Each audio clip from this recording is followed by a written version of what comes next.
The story starts inside a grand mansion, where a blind boy named Kunan sits quietly, surrounded by family members wearing gentle, pitiful smiles. He's always been told his eyes would never work, so he often finds himself wondering what it truly means to see, and his father told him it's the ability to recognize colors and shapes. And it turns out that the reason Kunan was blind was that his eyes carried the mark known as the hero's scar, a mysterious imprint once left by the legendary knight Julia. His father told him it wasn't something ordinary, and Kunan should hold his head high for bearing it, not hang it low in shame. But even then, the maids would still whisper when they thought he couldn't hear, saying how heartbreaking it was, how sorry they felt for him. Kunan did hear them, and he couldn't understand why people would feel sorry for someone just because they couldn't see. Later that same day, his magic instructor showed up and a maid carefully led Kunan to the study. On the way there, he asked her if there was even any point in learning magic in the first place, so Iko gently told him it'd be a shame to waste such potential. After all, he was born with a water crest, and that was no small thing. It meant he could wield magic, a rare and valuable gift, so it's something to be proud of. But Kunan still didn't see the use, and even if he masters magic, he'll still need someone to lead him around everywhere he goes. When they reached the study, the teacher introduced herself as Genie and said it'd be an honor to teach him. Not long after, they began the lesson, and to everyone's surprise, Kunan nailed the first spell right off the bat. With just one attempt, he conjured a small sphere of water. Of course, since he couldn't see it, he didn't know what it looked like. Genie explained that he had made a floating ball of water, roughly the size of an eyeball. Hearing that suddenly sparked something in Kunan. If he mastered magic well enough, maybe he could create new eyes with his power so he could see. And that tiny idea lit a fire in him, so from that moment on, Kunan held on to one belief. If he trained hard enough, one day, magic might let him witness colors and shapes the same as everybody else. Then one afternoon, while eating lunch, something unusual happened. Kunan got curious about what was actually inside his sandwich, and for the first time, he asked about the ingredients. So Echo happily walked him through each one, describing every detail. And preparing meals for him suddenly felt more meaningful now that he was finally curious about what he was eating. After finishing lunch, Kunan's tutor Flora drops by to read with him and asks what story he's in the mood for today. Without hesitation, Kunan says he wants to hear about the legendary knight Julia. Flora pauses, clearly caught off guard because she knows full well that Hister is the very hero tied to Kunan's blindness. The maid catches her hesitation and flashes her a confident thumbs up, signaling it'll be alright. Flora nods, agreeing to go ahead, but gently asks Kunan to tell her if the story becomes too upsetting. But he assures her it won't be an issue, saying he wants to absorb every piece of knowledge he can, no matter how heavy. As Flora begins recounting the tale, Kunan learns that ages ago, the world's champions clashed in a brutal war against the Demon King. Hister, hailed as the nation's greatest warrior, managed to strike down the Demon Lord. Though it cost him dearly, he emerged victorious, but with one arm and one leg lost in the fight. Ever since that battle, it's said that some of his descendants are born incomplete, missing limbs, eyes, or other parts of their bodies. So these children are often labeled as the hero reborn or bearers of the hero's scar. But even as he listens, Kunan quietly brushes it off as nonsense. Deep down, he knows this has nothing to do with him.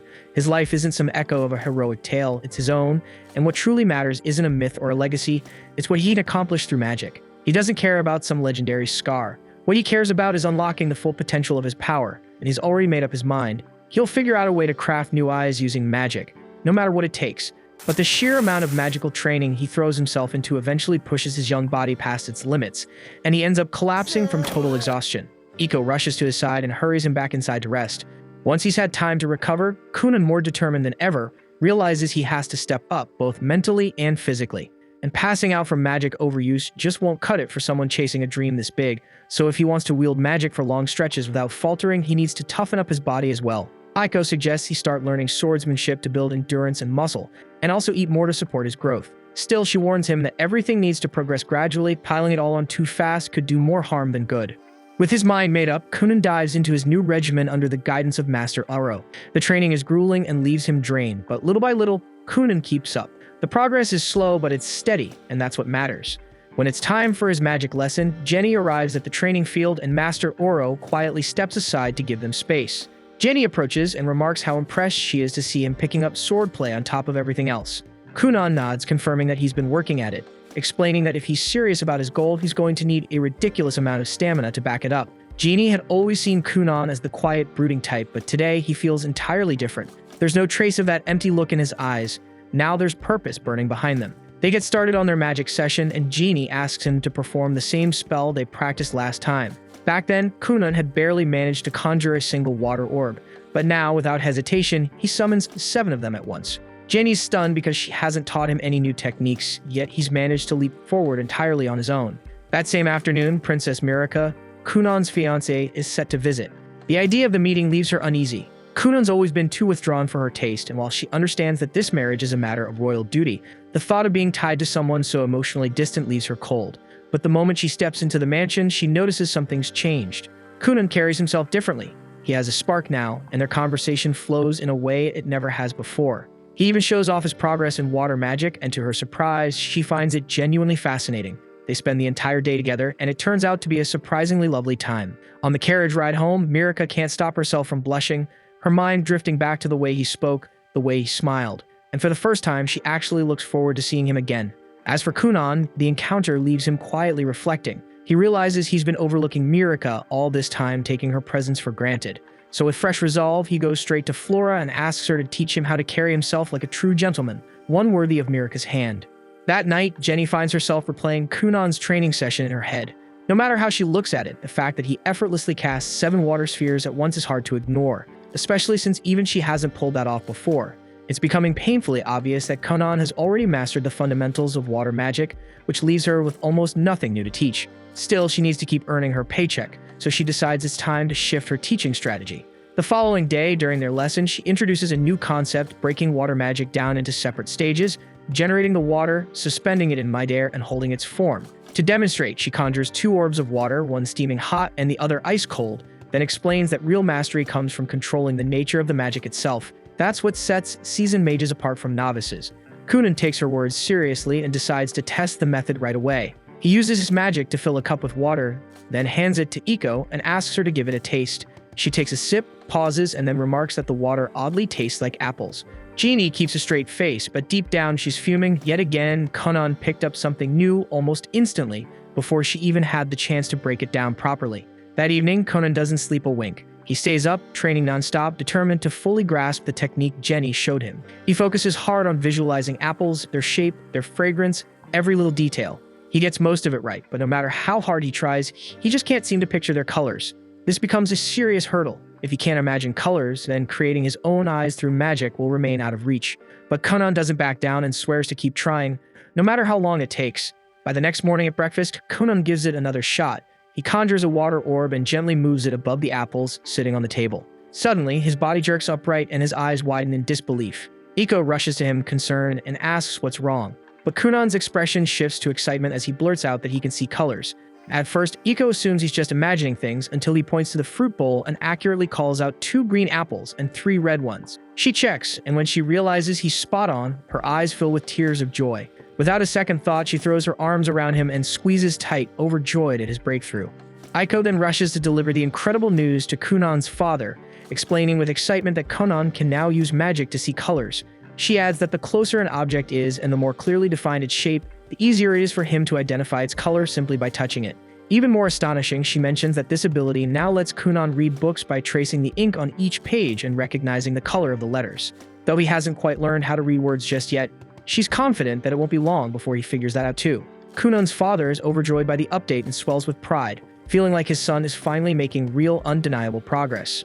The next morning, Kunon decides to surprise Jeannie before she arrives by showing off a massive red water orb he created using his magic. He's fully focused, carefully forming the spell until out of nowhere, his entire family suddenly appears and the shock completely throws him off. He loses control and the red water explodes in every direction, soaking both himself and Iko from head to toe. The scene leaves him looking like he's been doused in blood, which makes his mother scream in horror and faint.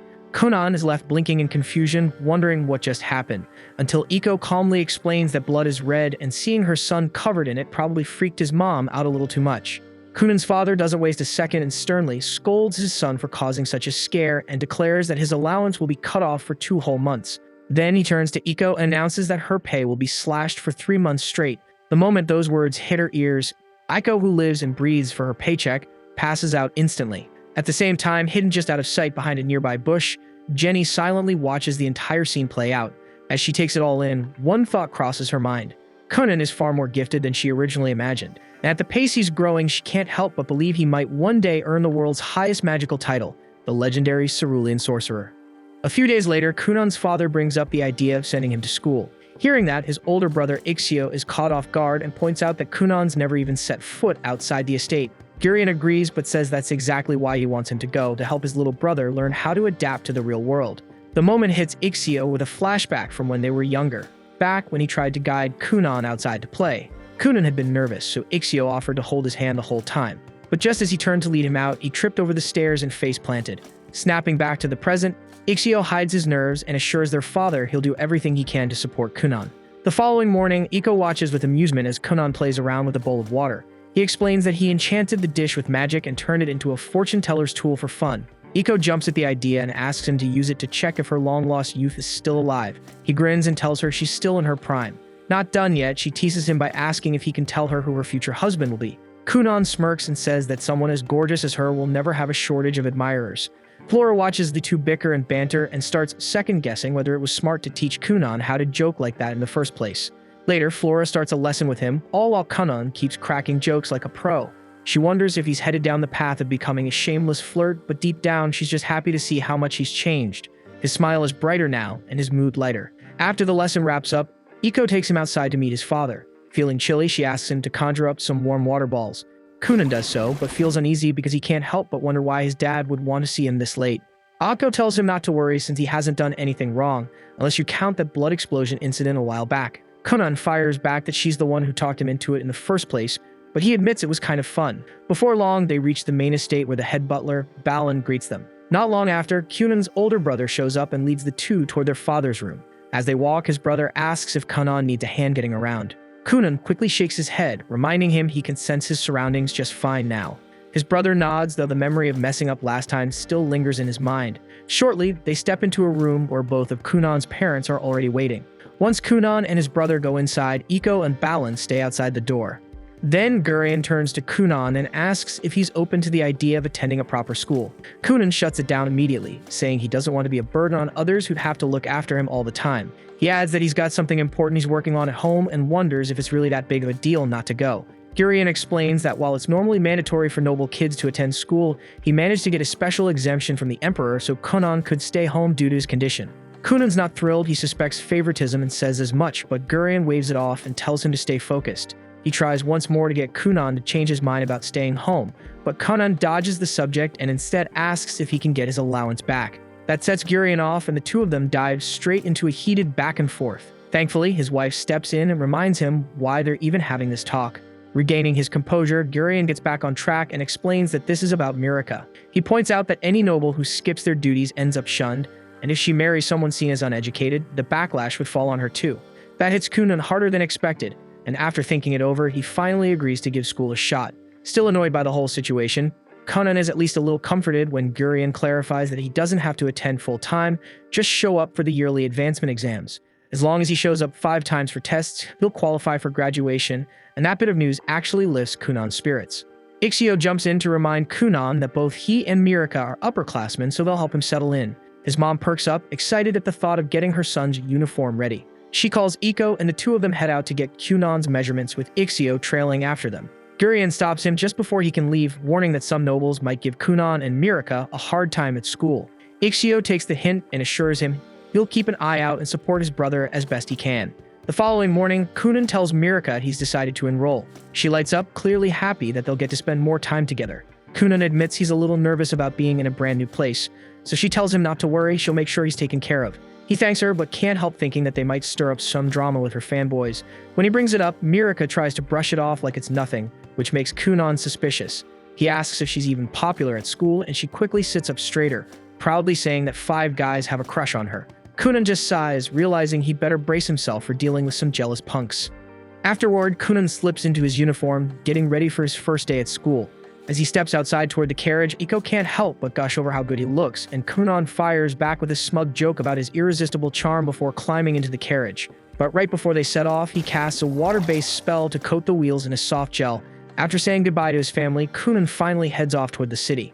While they're on the road, Ixio notices how smoothly the carriage is gliding over the rough ground. Kunan explains that he created the spell to absorb all the bumps, pointing out that no one wants to deal with back pain just from a ride to school. Feeling proud of his handiwork, he wonders if becoming a magical technician might not be a bad career down the line. Ixio then checks in, asking if Kunan's nervous, but Kunan shakes his head, saying he's a lot stronger than he used to be. He thanks Ixio for all the support over the years and apologizes for being a burden when his condition was at its worst. He also tells his brother to let go of the guilt over that accident, saying it's in the past now. Ixio's caught off guard, but Konan stays firm and says that he's ready to keep moving forward, no matter how rough the road gets. Ixio smiles, seeing just how far his little brother has come from those darker days. But then Konan suddenly takes it up a notch, boldly claiming that he'll live longer than the whole world just so he can enjoy life to the fullest. Ixio blinks, wondering if this new attitude has Iko's fingerprints all over it. As they approach the school gates, Ixio is once again impressed when Konan accurately senses the people nearby. Eventually, they arrive at the school entrance, and Konan steps out of the carriage. Mirika hurries up to greet him, only for Konan to start gushing about how beautiful she looks. She chuckles and throws his teasing right back at him, leaving Ixio watching in stunned silence. When Mirika turns to guide him inside, Konan doesn't move right away. She looks back, a little puzzled, but Konan is focused, listening closely to the dozens of voices echoing inside the building, though the noise feels a bit overwhelming for once he feels like he's ready for it. After taking a deep breath, he extends his hand toward Mirika and cheekily asks her to escort him like a dainty maiden. She laughs and agrees, taking his hand with a smile. In a quieter corner of the academy, Kunan's newly assigned tutor Cast kept glancing at the door, wondering why her new student was running late. She knew Kunan was the son of a marquis, and that thought alone made her doubt if someone as green as her was even qualified to teach him. Before she could spiral further, a bunch of girls nearby started squealing over a gorgeous newcomer. She turned to see what the fuss was about, and her jaw nearly dropped as Kunan casually strolled past with his fiancée clinging to his arm. Snapping out of it, Cass rushed to catch up and introduced herself as his instructor. Kunan, without skipping a beat, greeted her in an overly feminine tone, saying he was just playing the part of a graceful lady. Cass stood there frozen, completely thrown off, until the bell rang and spared her the awkwardness. Mirika and Ixio gave a quick goodbye, leaving Kunan with Cass, who now realized she'd probably drawn the short straw with this oddball student. Not far away, a few students peered through a window, eyes fixed on Kunan. One of them muttered that Kunan bore the mark of a hero's scar, and that small comment was enough to tick off Prince Lyle. Noticing his mood shift, his flunkies immediately backtracked, smothering their earlier compliments with half-hearted jabs.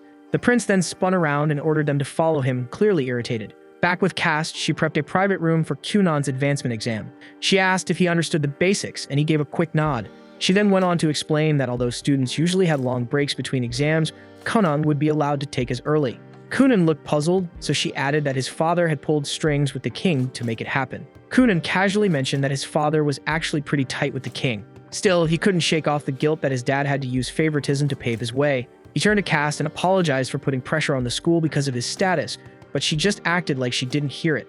But Kunan didn't stop. He started venting about the messed up politics in noble society. Trying to change the subject, Cass silently handed him the exam sheet. Kunan didn't even glance at it and just kept trashing his corrupt father until Cass finally snapped and begged him to leave her out of high society's messed up politics.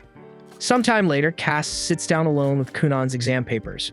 After all the ranting he'd done about aristocratic nonsense, she figured his answers would be an absolute mess.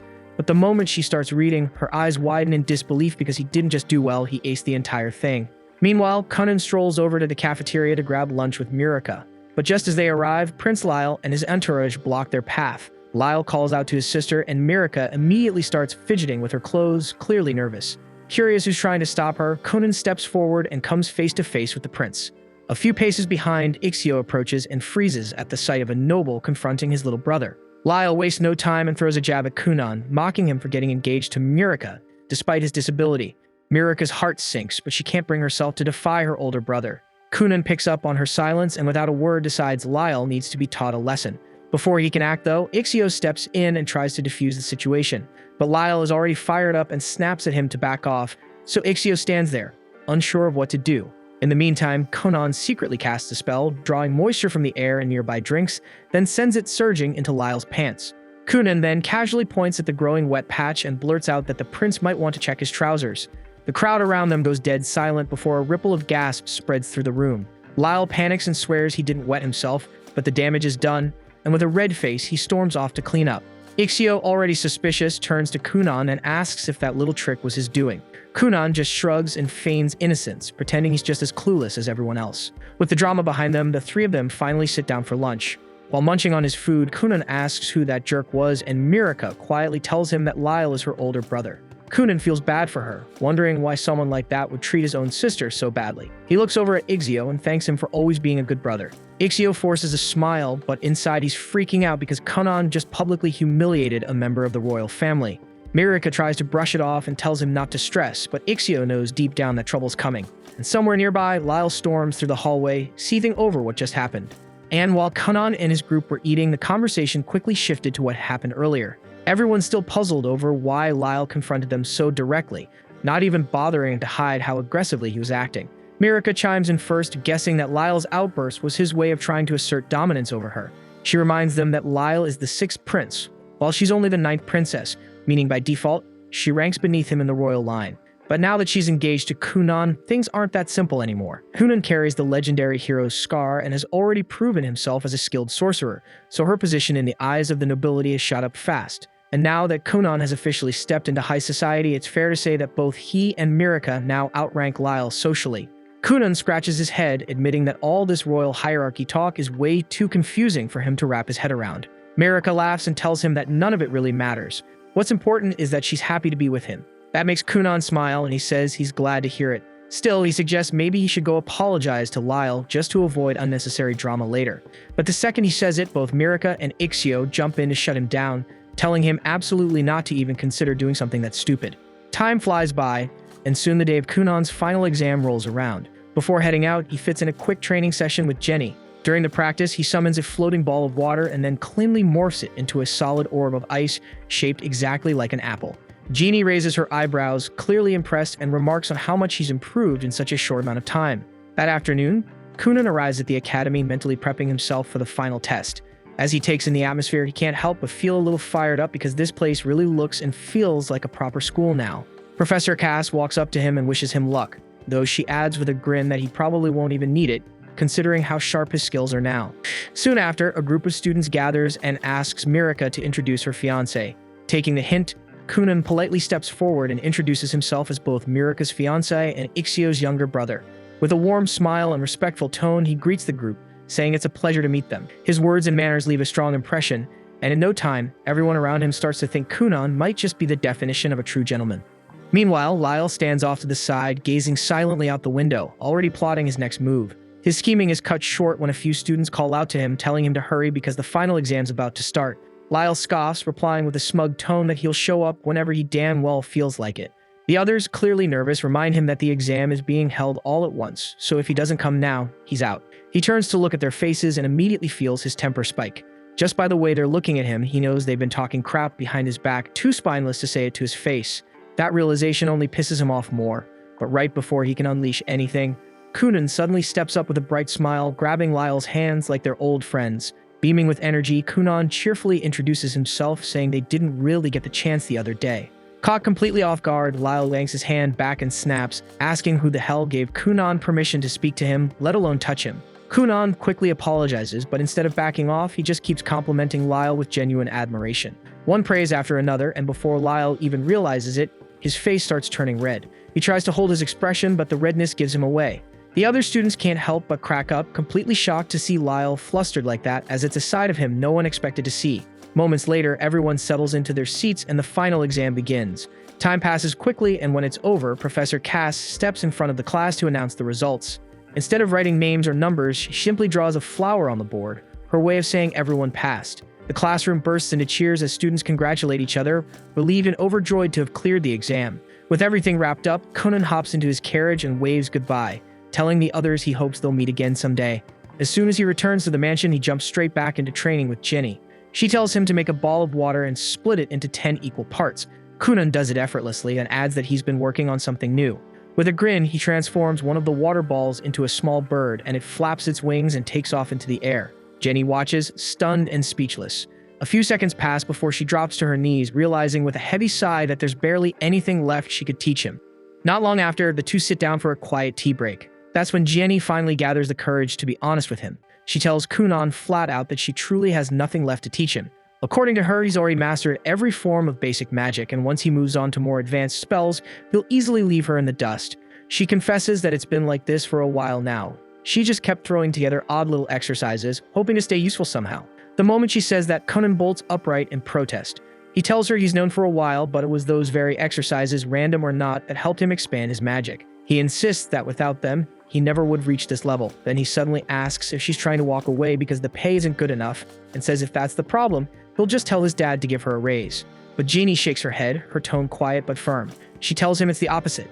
She can't keep accepting such a generous salary when she's no longer earning it. She doesn't want to be paid like a teacher when she doesn't feel like one anymore. She walks over to him and gently places both hands on his shoulders, locking eyes with him as she says she's reached her limit. She repeats it clearly. There's nothing more she can teach him, but Kunan refuses to hear it. He begs her to keep making those exercises, even if they're just smoke and mirrors meant to fool him into thinking he's learning. He says he doesn't care if they're fake. If it helps him grow, then it's more than enough. Still, Jenny doesn't flinch. She meets his eyes and tells him, plain and firm, that she just can't do it anymore. After saying that, she turns her back to him and walks away. As she makes her way home, she thinks about everything Kunan has accomplished, the talent, the drive, the things she never imagined a kid could pull off. Then something sparks inside her. A fire she thought had long gone out suddenly ignites again. If Kunan can aim to become the cerulean sorcerer, then so can she. There's no way she's letting herself get left behind by her own student. It's not too late, not for her. Back at the mansion, Iko informs Kunan that Flora has stepped down from her role as well, now that he's officially completed the Noble Children's curriculum and graduated. Her job, by all standards, is done. Kunan feels a little downhearted, realizing he never got the chance to properly say goodbye. But Iko explains that Flora didn't offer any farewells because she knew she wouldn't be able to hold back her tears. Hearing that, Kunan decides he'll write her a letter, something sincere to thank her for everything she did. That evening at dinner, Kunan brings up Jeannie's resignation to his father, Arsene Gurian. He explains how Jeannie felt unqualified to keep teaching him, believing that Kunan deserves someone far more gifted in magic to help him move forward. While they sit and think it over, Ixios suddenly recalls hearing about an elite royal sorcerer known as Zionli. The name instantly grabs Kunan's attention. Without hesitation, he says he wants Zionli to be his next teacher. But before the idea can even settle, Arsene cuts in and shuts it down immediately. He explains that requesting a royal sorcerer is next to impossible. Those mages operate directly under the crown and don't take private students. They're too important to leave the castle and almost never accept outside requests. But instead of backing down, Kunan starts cooking up a plan. He says he'll tag along during his father's next castle visit, pretend to get lost inside, and when one of the royal sorcerers shows up to help him, he'll somehow charm them into becoming his mentor. Arsene doesn't even let the idea breathe. He shuts it down on the spot, calling it reckless and flat-out dumb with a success rate that barely scraped 10%. He tells Kunan to forget it entirely, but before Kunan can argue back, his mother chimes in, flashing Arsene the classic puppy dog eyes. That's all it takes. Arsene folds instantly, groaning as he agrees to bring it up with the king and see what can be done. A few days later, a Grandmaster within the castle receives Kunan's formal request for royal tutelage. At first glance, the man barely gives it a second thought and is seconds away from tossing it aside. But the moment he notices the name Kunan Gurian, bearer of the hero's scar, he pauses, interest flickering in his eyes. A few days pass after that, and Kunan finally receives a summons from the royal palace to appear before the kingdom's royal sorcerer. He climbs into a carriage with his father, who looks genuinely pleased with how everything has played out. Kunan remarks that the bond between the king and his father must be incredibly strong if a request like this was accepted so quickly, but his father explains that the real reason for this meeting is that the court's head sorcerer took a serious interest in Kunan and his magic and personally wanted to see him. His father then asks what kind of spells Kunan can use at this stage, and Kunan immediately begins chanting before forming a small sphere of water, which soon transforms into a black cat that calmly settles on his lap. His father stares in disbelief, saying he never imagined magic could accomplish something like this, and reaches out to pet the tiny cat. He is shocked to find that it does not feel like magic or water at all, but exactly like any ordinary cat he might find wandering outside. Kunan explains that he only recently perfected its appearance, since before that he could only create animals that were completely transparent, though lately he has learned how to freely alter their color. His father happily plays with the cat for a while, prompting Kunan to ask if they should adopt a real one for their home. But like a typical father, he immediately shuts the idea down, insisting that cats would just make a mess around the house and that he would probably trip over one and injure himself. On top of that, he adds that Kunan's mother prefers dogs anyway, so the decision is not really up to him. Before long, they arrive at the capital and are welcomed by a silver-haired girl named Helga, the kingdom's second princess and Mirika's older sister. Kunan greets her cheerfully, saying he feels incredibly lucky to have someone as beautiful as her as his sister-in-law. His father briefly wonders if his son might be a bit too smooth for his own good, but decides to worry about that later. Helga smiles and says she has heard many stories about Kunan from her younger sister and would love to talk with him at length. She also notices the cat and asks if it needs any special food, but the moment Kunan's father sets it down on the ground, Kunan cancels the spell, and the cat melts back into nothing more than a small pool of water. Helga quickly realizes that Kunan is far more talented than she originally assumed. While his father looks genuinely disappointed about not getting the chance to name the cat, Helga offers to escort Kunan up to the Black Tower, as his father mentions that he plans to speak with the king for a bit before possibly heading home.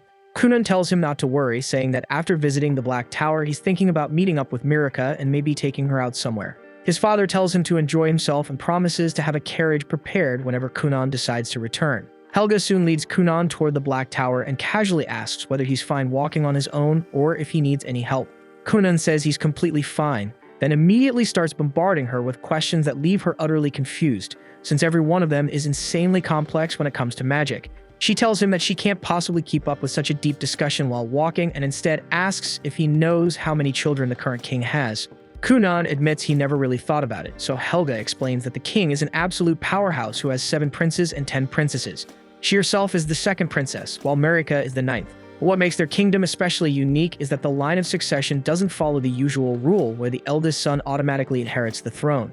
Instead, they practice something known as a meritocracy, where every prince and princess is judged based on their abilities, talents, and dedication to their chosen path. Because of this system, even the youngest royal child has the same chance of claiming the throne as the oldest. Helga goes on to explain that she has already stepped away from her own claim by choosing the path of a mage, dedicating herself fully to refining her skills and becoming one of the country's greatest wizards. As they move through the corridors, Kunan suddenly feels an inexplicable pull toward a nearby window, where he stares absent-mindedly toward a dark tower in the distance, sensing countless different magical presences coming from it. Not long after, Helga shares something she considers extremely important, warning him that there is a real chance he could be dragged into the succession struggle for no good reason. She advises him not to align himself with any faction until he is absolutely certain of his stance, and cautions him to never say anything that could later be twisted and used against him to damage his reputation. In exchange for all that valuable advice, Kunan decides to return the favor by showing Helga a unique trick of his own. He freezes a thin film of water beneath his shoes, forming a slick layer of ice that lets him glide forward almost like he's skating. Helga instantly falls in love with the idea and excitedly tells him to try it on her too. Kunan quickly casts the spell again, and before long, the two of them are sliding through the corridors like a pair of reckless idiots, laughing as they go, while the guards scramble to chase them down since they can't risk Helga getting hurt. But sadly for the guards, Kunan and Helga are far faster than expected and manage to leave them behind. Their luck doesn't last long though, as a knight spots them and immediately gives pursuit. Kunan asks if they should stop, but Helga is having way too much fun and insists they can probably outrun him. That confidence turns out to be misplaced as the knight catches up to them and drags them outside into the garden, where they receive a proper scolding. Afterward, they are escorted toward the tower, where Kunan is finally introduced to Rondamund Actard, the kingdom's head sorcerer. Just standing before him makes Kunan feel small, and he realizes just how vast the world truly is. He had thought Helga's magic was impressive, but compared to Rondamund, it feels like she's on an entirely different scale altogether. Rondamund immediately asks if Kunan was born with a water crest, and Kunan confirms it, though he admits he doesn't really understand much about crests in general. Rondamund explains that there are 7 types of crests a mage can possess, each tied to a magical affinity such as fire, water, earth, wind, light, darkness, and foul. On top of that, each crest is ranked from 1 to 5 stars, making Kunan's 2-star crest a fairly common case. Helga adds that she herself is also a 2-star wind mage. Kunan quickly gets it, joking that he can feel the difference immediately, saying that he and Helga are like American processed cheese, while Rondamund is more like an artisanal wheel of aged Parmesan. Rondamund agrees that the comparison works well enough and then reveals that his own crest is actually 4-star. Right after that, he leads them down to the training grounds below and tells Kunan that he plans to test him a little to assess his magical ability. Kunan feels a bit nervous, wondering if passing this test might mean gaining a royal mage as a tutor, but he doesn't get much time to dwell on it, as Rondamund immediately calls over an older student who also serves as a royal mage and instructs him to display his water magic. The mage chants his spell, and in an instant countless droplets of water bloom into the air, forming an intricate, shimmering pattern. Rondamund turns to Kunan and calmly tells him to overpower the boy's magic with his own. Kunan immediately recalls what Genie once explained to him, that his talent isn't limited to creating water, but also extends to manipulating any water already present around him. Up until now, that has never been an issue, but he has never once tried to seize control of water created by another mage. He realizes that Rondamund has casually thrown him into a situation neither he nor Jenny ever considered, forcing him to adapt on the spot. With no time to hesitate, Kunan decides to try anyway and pushes his will toward the silver-haired mage's water. At first, it feels like it might work, but he quickly hits a wall as the droplets begin to resist, firmly held in place by the other mage's magic. Rondamund watches closely, clearly intrigued by what might happen next. Kunan refuses to give up, pouring all his strength and stamina into the attempt to force control. To everyone's shock, Kunan manages to tear 2 of the water spheres away from the seasoned mage before the spell is finally shut down. Kunan collapses to his knees, gasping for breath, while the silver-haired mage honestly admits that he never imagined a mere boy could wrest control of even 2 water spheres from him. He turns to Rondimond and declares that he would gladly take Kunan on as his student, only for the other mages to immediately speak up as well, all expressing their desire to have Kunan as their pupil. Rondimond shuts them down at once, saying he wants to see more of what Kunan can do and tells Kunan to create something of his own choosing. Kunan immediately shapes his water magic into a trampoline, and without hesitation, Rondimond jumps onto it, bouncing around like he's having the time of his life. The other mages quickly line up, eager to try it themselves, wanting to understand how it works and whether they could replicate it. Rondimond, however, tells Kunan that he wants him to stay the night at the castle so they can further explore the limits of his abilities. Kunan apologizes and explains that he already has plans since he has a date with Mirika and needs to take her out to dinner that evening. Right then, Helga asks if he can create any other animals with his magic, or even humans. Kunan answers that he can do both and immediately forms a human-shaped doll made of water magic, modeled after his maid. It isn't fully perfected yet, so the figure is still slightly translucent, and he hasn't fine-tuned the movements either, which makes it a bit awkward for now. The young mage then asks if the doll can actually do anything, and Kunan brings up the time he tried to make one fly, though it didn't go over well since the doll ended up looking pretty stupid while doing it. Rondimond instantly takes interest, leaving Kunan no choice but to demonstrate. He starts messing around with the doll, sending it flying back and forth through the air repeatedly, which ends up scaring half the people in the castle. This earns him yet another scolding, followed by a round of apologies from everyone involved. Before long, the sun begins to set, and Rondimond tells Kunan that he has officially passed the tests and that he will personally assign him a sorcerer to help refine his control over magic. Kunan is thrilled by the news and rushes to tell his father, who is far less pleased after hearing that his son has already caused trouble twice in just a few hours. He scolds Kunan for being reckless with his magic before storming off. Not long after, his father leaves to return to their mansion, leaving Kunan behind with Helga. She quickly realizes that Kunan needs to head to Mirika or he'll end up late for dinner.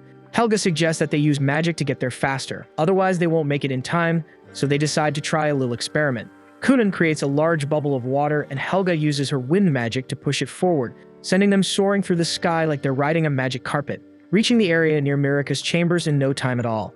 Unluckily, Helga forgets to slowly ease off her magic and cuts it completely, causing them to plummet straight down. They end up getting caught by the Knight Dario for the 3rd time that day, who is visibly fed up and delivers yet another long lecture, while Mirika waits nearby in her dress, still expecting her Prince Charming to arrive. Mirika's losing it, pacing back and forth like a storm's brewing in her chest, stressed out wondering if Kunan's even going to show. The maid tried to ease her nerves, suggesting maybe Kunan just got caught up at the academy and that's why he hadn't arrived yet. Thankfully, not too long after, a knock echoed through the room. The maid answered the door to find a guard standing there, announcing that Kunan had finally shown up and was waiting outside for the princess. By the time she turned around, she was stunned to see Mirika already posted up on the couch, sipping her tea like a queen who hadn't just been losing her damn mind minutes ago. Before the maid could even open her mouth, Mirika had already slipped out the door, power-walking her way straight to her fiancé. She spotted Kunan waiting at the bottom of the stairs, where he immediately apologized for showing up late, then hit her with some smooth talk, saying the moon looks stunning tonight despite being blind as hell. He reached for her hand, which she gave with a soft smile, and just like that, he led her to his ride and whisked her off to a high-end restaurant. Once they stepped inside the place, the staff wasted no time offering them some overpriced sparkling water, fancy stuff only people with actual money would entertain. Not that it mattered, because these two weren't exactly scraping coins. As they settled in and started sipping, Mirika's maid quietly observed Kunan's polished posture and the way he carried himself, pure noble vibes. Mirika broke the silence first, asking if he'd had time to swing by the Black Tower today. Kunan lit up at the question, sharing how he actually met her older sister there, and that every mage he encountered was straight up incredible, especially the second Princess Helga. He added that he passed the mage assessment too, though he still had no clue who his mentor was going to be. The guy kept laying on the charm throughout the night, and Mirika was clearly vibing with it, even if her maid still found some of it kinda cheesy. But hey, young love's messy like that, so whatever. After dinner, Kunan hit her with something bold. He gently held her arm and told her that while this kind of dinner might only happen once in a while for now, but after they got married, he'd make sure every damn night felt just like this. Even the maid, who usually rolled her eyes at this kind of thing, was caught off guard. Maybe those hours spent watching overly dramatic romance clips online weren't such a waste after all, because even she had to admit Kunan might not be such a cringe lord after all. Mirika kept her composure like a proper noblewoman, calm and graceful the whole way back until the door shut behind her. The moment she stepped into her room, all that elegance vanished. She spun around and collapsed onto her bed, giggling like a kid, heart racing as she replayed everything Kunan had promised her, and she couldn't stop smiling. A couple days later, Kunan made it back to his mansion. He was tucked away in his study, busy scribbling down a report, when Iko's voice rang out from the yard. She was knee-deep in laundry and called out for a hand. And right away, Kunan raised his hand and whipped up a bubbly storm of enchanted water that blitzed through the grime in seconds. Iko gave him a quick thanks, but Kunan just sighed, saying he was in the middle of wrapping up that report and now it'd be delayed. Iko rolled her eyes and told him to quit being such a shut-in bookworm, but Kunan explained that he needed to get it all down while it was still fresh in his head. Iko shot back that nerds don't get girls, and if he kept hiding from the sun like some cave troll, he was going to end up short and scrawny. Kunan paused as the brutal truth hit him that girls really do go for tall guys, but Iko leaned in with a teasing smirk and said she'd still pick him, as long as he was packing heat where it counts. They ended up chilling under the shade of some drying linens, and Kunan casually asked if a reply had come from the Black Tower yet. It was still radio silence, and it looked like they hadn't picked his tutor. But just a few days later, like magic, a letter showed up. To his surprise, the letter revealed that none other than Zonli, the devilishly charming archmage himself, had been assigned as Kunan's mentor. Kunan wasn't sure what to think. He'd only ever heard stories about the guy from his mother. But Iko is fangirled hard, swearing up and down that Zonli was the hottest man alive, and immediately started spiraling about her weight and hair, panicking over how she'd look if she accidentally bumped into him. Meanwhile, over at the castle, Helga paid Mirika a visit and casually dropped the news that Zonli had been selected to teach Kunan. Mirika lit up with excitement, thrilled that Kunan would be learning under the best of the best.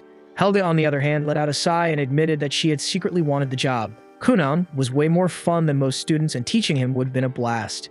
While walking through the corridor, Mirika catches sight of her two older sisters, Avril and Lydalia, standing there with smug smirks plastered on their faces.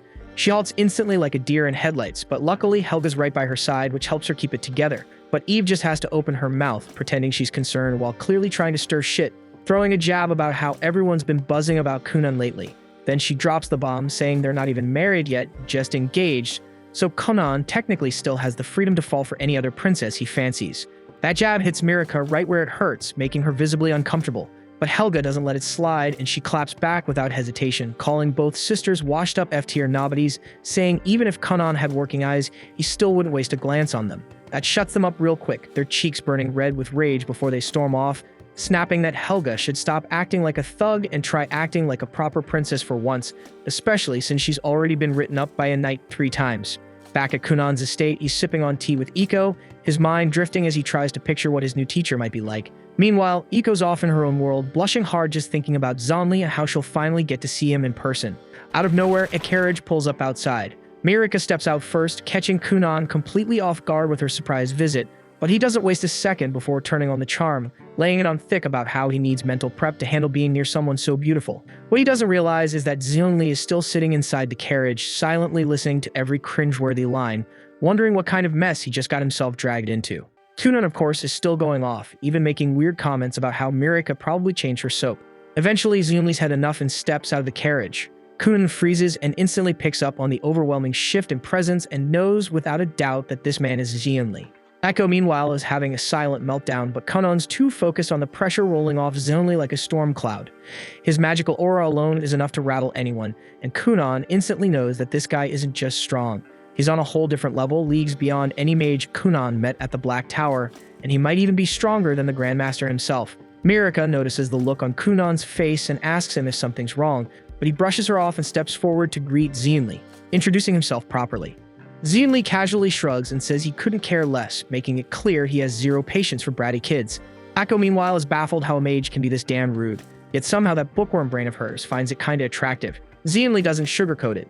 He flat out says he never asked for this babysitting gig and that the Grandmaster basically dumped it on him. Kunan, unfazed, just shrugs it off and says they're all stuck playing along with the rules of politics and seniority, so what choice do they have? Dario takes that moment to introduce himself properly as Mirika's personal guard, while Kunan gives him a quick apology for all the chaos he stirred up earlier. They eventually gather for some tea, but Zonli's clearly not thrilled, especially with how Mirika and Kunan keep tossing flirty remarks back and forth. Their back and forth gets so cheesy he finally cuts in, tells them to cool it, and reminds them he's here to talk magic, not listen to some corny teen drama. With a smirk, he decides to mess with Kunan a bit and throws out a question and asks if the kid knows anything about compound magic. Kunan calmly answers that it's an advanced technique where the caster merges multiple spells into one. Zonli then pushes further, wanting to know how many spells he can juggle at once. But the answer that comes next catches him way off guard. Kunan tells him he can pull off 31 spells at once, and sometimes push it to 32, though he admits it gets shaky there. Xianli actually perks up at that and admits even he can't go beyond 50 spells, which blows Kunan's mind since he didn't think anyone could hit that number. Xianli asks him how the hell he broke through the 20-spell ceiling. Most people hit a wall there. Kunan just shrugs again and says he stacked a bunch of spells together like building blocks, one on top of the other. Xianli can't help but be impressed because he didn't expect someone to figure out that kind of technique on their own. It suddenly makes sense why so many other mages were pissed that he got the chance to tutor Kunan while they were left out, even though they were the ones who welcomed him to the Black Tower. Back then, Xianli didn't get what the fuss was about. Sure, they said Kunan was promising, but even they probably didn't realize just how much of a freakishly rare talent he really is.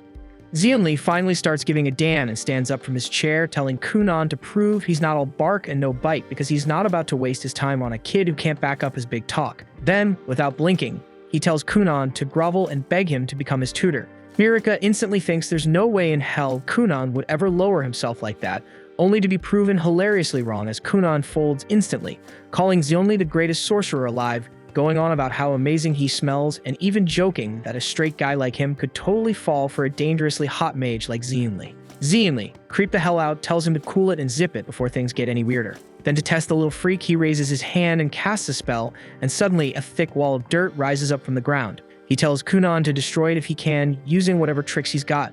But just before Kunan makes a move, Xianli casually throws in a request and says he wants to try out that waterbed he keeps hearing about. Without missing a beat, Kunan casts a spell and summons a floating bed made of water. Xianli says he'll supervise from there, takes a seat, and the moment he touches it, his eyes go wide. Before he knows it, the man gets sucked into a dreamy nap, knocked out cold by the ridiculous softness. While Xianli's passed out in waterbed heaven, Kunan checks out the wall and immediately senses what's going on. The thing looks basic, but there's a thick layer of powerful enchantments underneath, making it damn near unbreakable. Turns out Xianli had stacked more than 40 layers of magic on top of each other, but Kunan doesn't panic. Instead, he calmly sits down next to the princess and pours her a cup of tea. He figures they'll just chill until the guy wakes up, only then will he bother breaking it. 2 hours crawl by before Xianli finally wakes up, rubbing his eyes as the sun dips below the horizon. He looks around, sees his wall still standing, and asks if Kunan gave up. Kunan just sips his tea and tells him he was waiting. And now that he's awake, it's time. The boy walks up to the wall and uses a spell, releasing a stream of soapy water that gently eats away at the dirt. Slowly but surely, the wall melts down. Xianli watches, grinning, realizing Kunan didn't try to brute force it like most idiots would. Instead, he picked the clever route, and that moment seals it. Xianli officially takes him in as a student and tells him to be ready. Starting tomorrow, they'll be diving headfirst into every experiment he's got lined up. The following morning, Xianli shows up once again with Princess Mirika in tow, immediately announcing Kunan as the luckiest kid alive for getting the honor of learning under the kingdom's top-tier mage. Kunan, already an expert at brown-nosing, dives right in, gushing that he's without a doubt the luckiest person ever to be mentored by the most ridiculously handsome man in the entire realm. Xianli cracks a smirk, clearly pleased, and warns him that today's session won't be a walk in the park, so he better not expect any mercy. Kunan throws himself into a full-on soap opera performance, clutching his head dramatically and whining that if Xianli went easy on him, he'd assume the love was gone. Xianli gives him a side-eye, slightly creeped out by the clingy little weirdo, tells him to chill the hell out and drags him inside. But the second they step into the room, Kunan's buzz crashes. Turns out today's lesson is just copying Xianli's chicken scratch memos into clean, legible documents. Kunan instantly realizes what's happening. Xianli's just dumping his paperwork on him out of sheer laziness. Kunan was all hyped to dive into cool new spells, and now he's stuck playing secretary. Still, he knows there's no getting out of it, so he sucks it up and agrees. Xianli then waves the rest of the gang off, claiming the papers are top-secret national intel that only he's allowed to see. Kunan turns to Mirika, apologizes for the delay, and promises to be back with her as soon as he's done. Mirika gives him a smile and heads out with the others. Once they're gone, Xianli casually tells Kunan to recreate that waterbed he whipped up yesterday. Kunan casts the spell with ease, forming a soft, warm water mattress. Without a word, Xianli flops onto it and knocks out instantly, snoring like he's clocked out from life, and Kunan sighs and gets to work. Meanwhile, outside in the gazebo, Mirika pulls Iko aside and quietly confides that she's been secretly training with a sword the past few days, but swears her to keep Kunan in the dark. Iko's taken aback since it's pretty rare for a princess to pick up swordsmanship, but she nods and agrees to stay silent. Shortly after, Mirika suits up, grabs her wooden sword, and steps out onto the practice grounds to spar with Dario. It's obvious she's still green, but she's picking things up fast, driven by a fierce desire to improve. She's determined to become someone worthy of standing beside Kunan. She knows he carries the hero's mark, meaning fame and glory are basically guaranteed for him. So if she wants people to see them as equals, she'll need to earn her place with skill and strength of her own. Back upstairs, Kunan's still hunched over the ancient parchments, trying to make sense of the cryptic mess. The handwriting is so atrocious it's nearly impossible to tell if he's looking at letters or some deranged attempt at a diagram. While he's in the middle of wrestling with one especially indecipherable memo, Zonli finally stirs from his nap, looking fully recharged. He glances over at Kunan and asks how far along he's gotten. Kunan replies that he's about halfway through, but instead of getting a pat on the back, Zonli fires off a jab saying even a blind guy could work faster than him. Kunan fires right back, saying anyone would go blind trying to read that garbage. He says Zionli's handwriting is so bad, even a mud-covered worm smeared across the page would look more legible. Zionli scowls and tells him not to insult his masterful script by comparing it to lowly insects, but Kunan just shrugs and warns that he's definitely sending an invoice for all the unpaid labor he's been stuck with. Zionli tells him not to get cocky, that this is part of his training. Kunan looks confused until Zionli explains that reading from a book gives temporary knowledge, the kind that fades over time. But when your brain struggles to interpret something and your hands physically write it down, the info sticks deeper. It becomes knowledge that's harder to lose. Kunan finally understands the point, giving a quiet nod as he realizes this roundabout method is still a form of training, even if it feels completely ridiculous. As evening rolls around, Zionli gets ready to head out again. He tells Kunan to make sure the rest of the work's done before his next visit.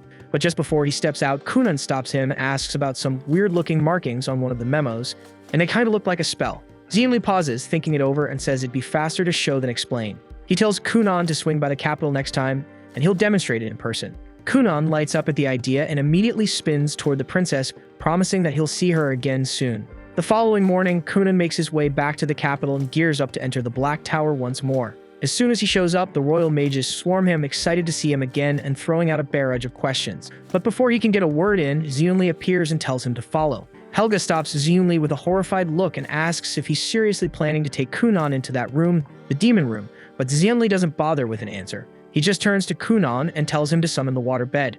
Kunan casts it without a hitch, and just like that, all the nosy students are out cold and snoring. As they continue walking up the stairs, Zionli suddenly turns to Kunan and asks if he knows anything about magical weapons.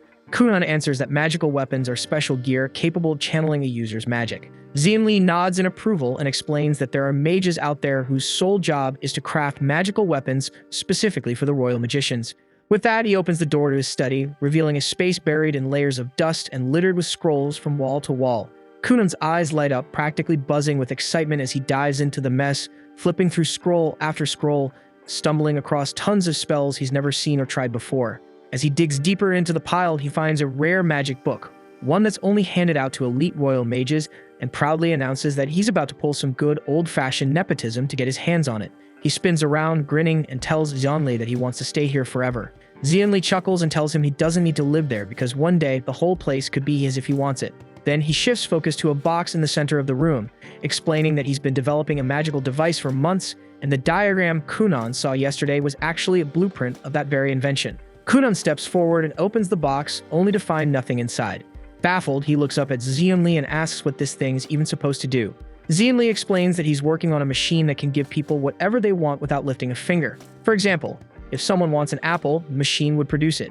Kunan's eyes light up again, saying he'd love something like that, but with pancakes instead. Zionli nods and says that with Kunan's water magic, they can finally begin testing and maybe even release it to the public. He says his earth magic can handle the outer framework, while Kunan's water control is perfect for crafting the delicate internal mechanics. Kunan realizes this thing might actually be a game changer and agrees to team up with him on the project. Not long after, they head downstairs for lunch, where the headmaster of the mages starts chatting with Kunan about a legendary school of wizardry and witchcraft, a place where mages from every corner of the world gather to study. Kunan's never even heard of it, and the idea gets him hyped, but Zionli tells him not to get ahead of himself. Only mages who are at least 12 years old are eligible to apply, since Kunan's only 10 right now, there's nothing he can do yet. 2 years fly by since that moment, and the day finally comes for Zionli to put Kunan to the test. They stand before Mirika and the others, and Kunan braces himself, ready to respond to whatever Zionli's about to launch at him with his water magic. Zionli gives a knowing smile and fires off a flurry of earth spikes, hurtling straight at Kunan. Without missing a beat, Kunan combines multiple spells, forming droplets of water that absorb the impact and bounce the energy back in the form of a crashing wave that breaks right at Zionli's feet. Zionli grins and declares that Kunan has passed. And Kunan, now glowing with pride, is absolutely thrilled with joy at hearing the words he's worked so hard for. After that, they head back inside the house, where Aiko brings out a magic pot that instantly produces a freshly baked pie using nothing but magic. Mirika takes a bite and says it tastes like it just came straight out of the oven. Even Kunan admits that their invention has clearly been a massive success in the market, though he can't help complaining that he hasn't seen a single coin from it, with all the profits mysteriously ending up in Zeonli's pockets. Later on, inside the study, Mirika looks around and points out that Kunan and Zeonli have already worked together on more than 5 successful magical devices. Kunan adds that another one is currently in progress, and that they've also published 5 new magic theories in their latest magic manual. Zeonli turns to him and tells him not to worry about the unfinished device anymore, reminding him that he'll be turning 12 this spring and should start preparing for magic school. At first, Kunan flat out refuses to leave, insisting that Zeonli is the only teacher he needs. But Zeonli explains that as an earth magic user, there's a limit to what he can teach him about water magic. On top of that, the world is vast, and the magic school is filled with incredibly powerful water mages. Kunan still hesitates, but Mirika gives him the final push, telling him to go out and become a great sorcerer. She promises that by the time they meet again, she'll have worked on herself too and become a woman worthy of standing beside him. Later that night, after saying his final goodbyes to Zeonli, Kunan returns to his study and reflects on the past few years. He realizes that he's grown so used to sensing the world without using his eyes that he completely forgot his greatest dream, to create a pair of functioning eyes for himself. He understands that the only way to make that dream a reality is to grow stronger as a mage, and that can only happen if he's trained by a true water magic specialist. Several days pass as Kunan becomes consumed by the obsession of creating real eyes. He experiments nonstop, failing over and over again. Then one quiet morning, it finally clicks. He realizes he's been overthinking everything, chasing overly complex solutions when the answer was actually simple. All he needs is a mirror, something that can reflect the world and transmit that image directly to his brain so he can comprehend what he's seeing. With that idea locked in, he immediately gets to work, and before long he opens his eyes for the very first time in his life and takes in the scene before him. Tears begin to fall, another first, then he slowly walks around the room, staring at the books, then moves toward the window to see his own reflection. And that's when he notices a massive insect monster standing silently at his back. To his shock, the crab just stands there like a statue. And after a short while, Kunan starts to realize that this thing isn't really dangerous at all. Shrugging it off, he turns back to his invention and uses magic to summon a mirror right in front of him. Ever since he chose the path of magic, he'd made a personal vow. Once he finished crafting himself a new pair of eyes, the first thing he'd do was take a good, long look at the one person he couldn't stand himself. He remembers how his parents and the servants constantly went out of their way just to make sure he didn't end up hurt. As the mirror takes form, he finally opens his eyes and stares hard at his reflection. He notes that he's not very tall and he doesn't even have the start of a beard, but then again, he's still just a kid. He turns back to the crab and tries to strike up a conversation, but the crab stays dead silent, still staring forward, completely motionless like before. Kunan calls out for Iko, and she shows up instantly without wasting a second. She doesn't even spare the crab a glance and jumps straight at asking Kunan if he needed anything. Then she spots a strange floating orb of magic next to him, and more importantly, sees that his eyes are open. Her eyes light up as she excitedly asks if he actually pulled it off and gave himself working eyes. Kunan grins and nods, and Iko immediately launches herself at him, cheering and hugging him hard. But in the process, she knocks the magical orb into the air, which spins wildly and leaves Kunan dizzy as hell. Laughing, she insists they tell his dad right away and says she's making a huge dinner tonight to celebrate him. Kunan looks back at the crab again, still staring with that same blank face, and briefly considers asking Iko to toss it in the pot and serve it up for dinner. He turns back toward her, then suddenly notices something strange. She seems to have a horn sticking out of her head. He squints and asks if she's seriously got a horn on her head. Iko laughs and tells him that the horn only pops up when she's pissed off but disappears when she's feeling good. Kunan doesn't really know how to take that, but for some reason, he can't picture Iko in his head with a horn at all. Then it hits him. If he's serious about leveling up his cold approach game and becoming a real natural charmer, he's got to start practicing now. So without missing a beat, he starts flirting, telling her the horn gives her a surprisingly fierce look. Iko stares at him, totally unsure how to respond to that, so they both just head outside like nothing happened. This is the first time Kunan can truly see the outside world with his own eyes, and he stands out in the open field, staring ahead at a breathtaking view of wide grassy plains, distant mountains, and a castle standing proudly in the center. But strangely enough, what he sees isn't what any normal person would. Instead, all the colors look flipped, like the settings are messed up and never calibrated properly. The sun appears pitch black to him. The bright blue sky looks like a faded purple, and the grass has turned into a pale, lifeless blue.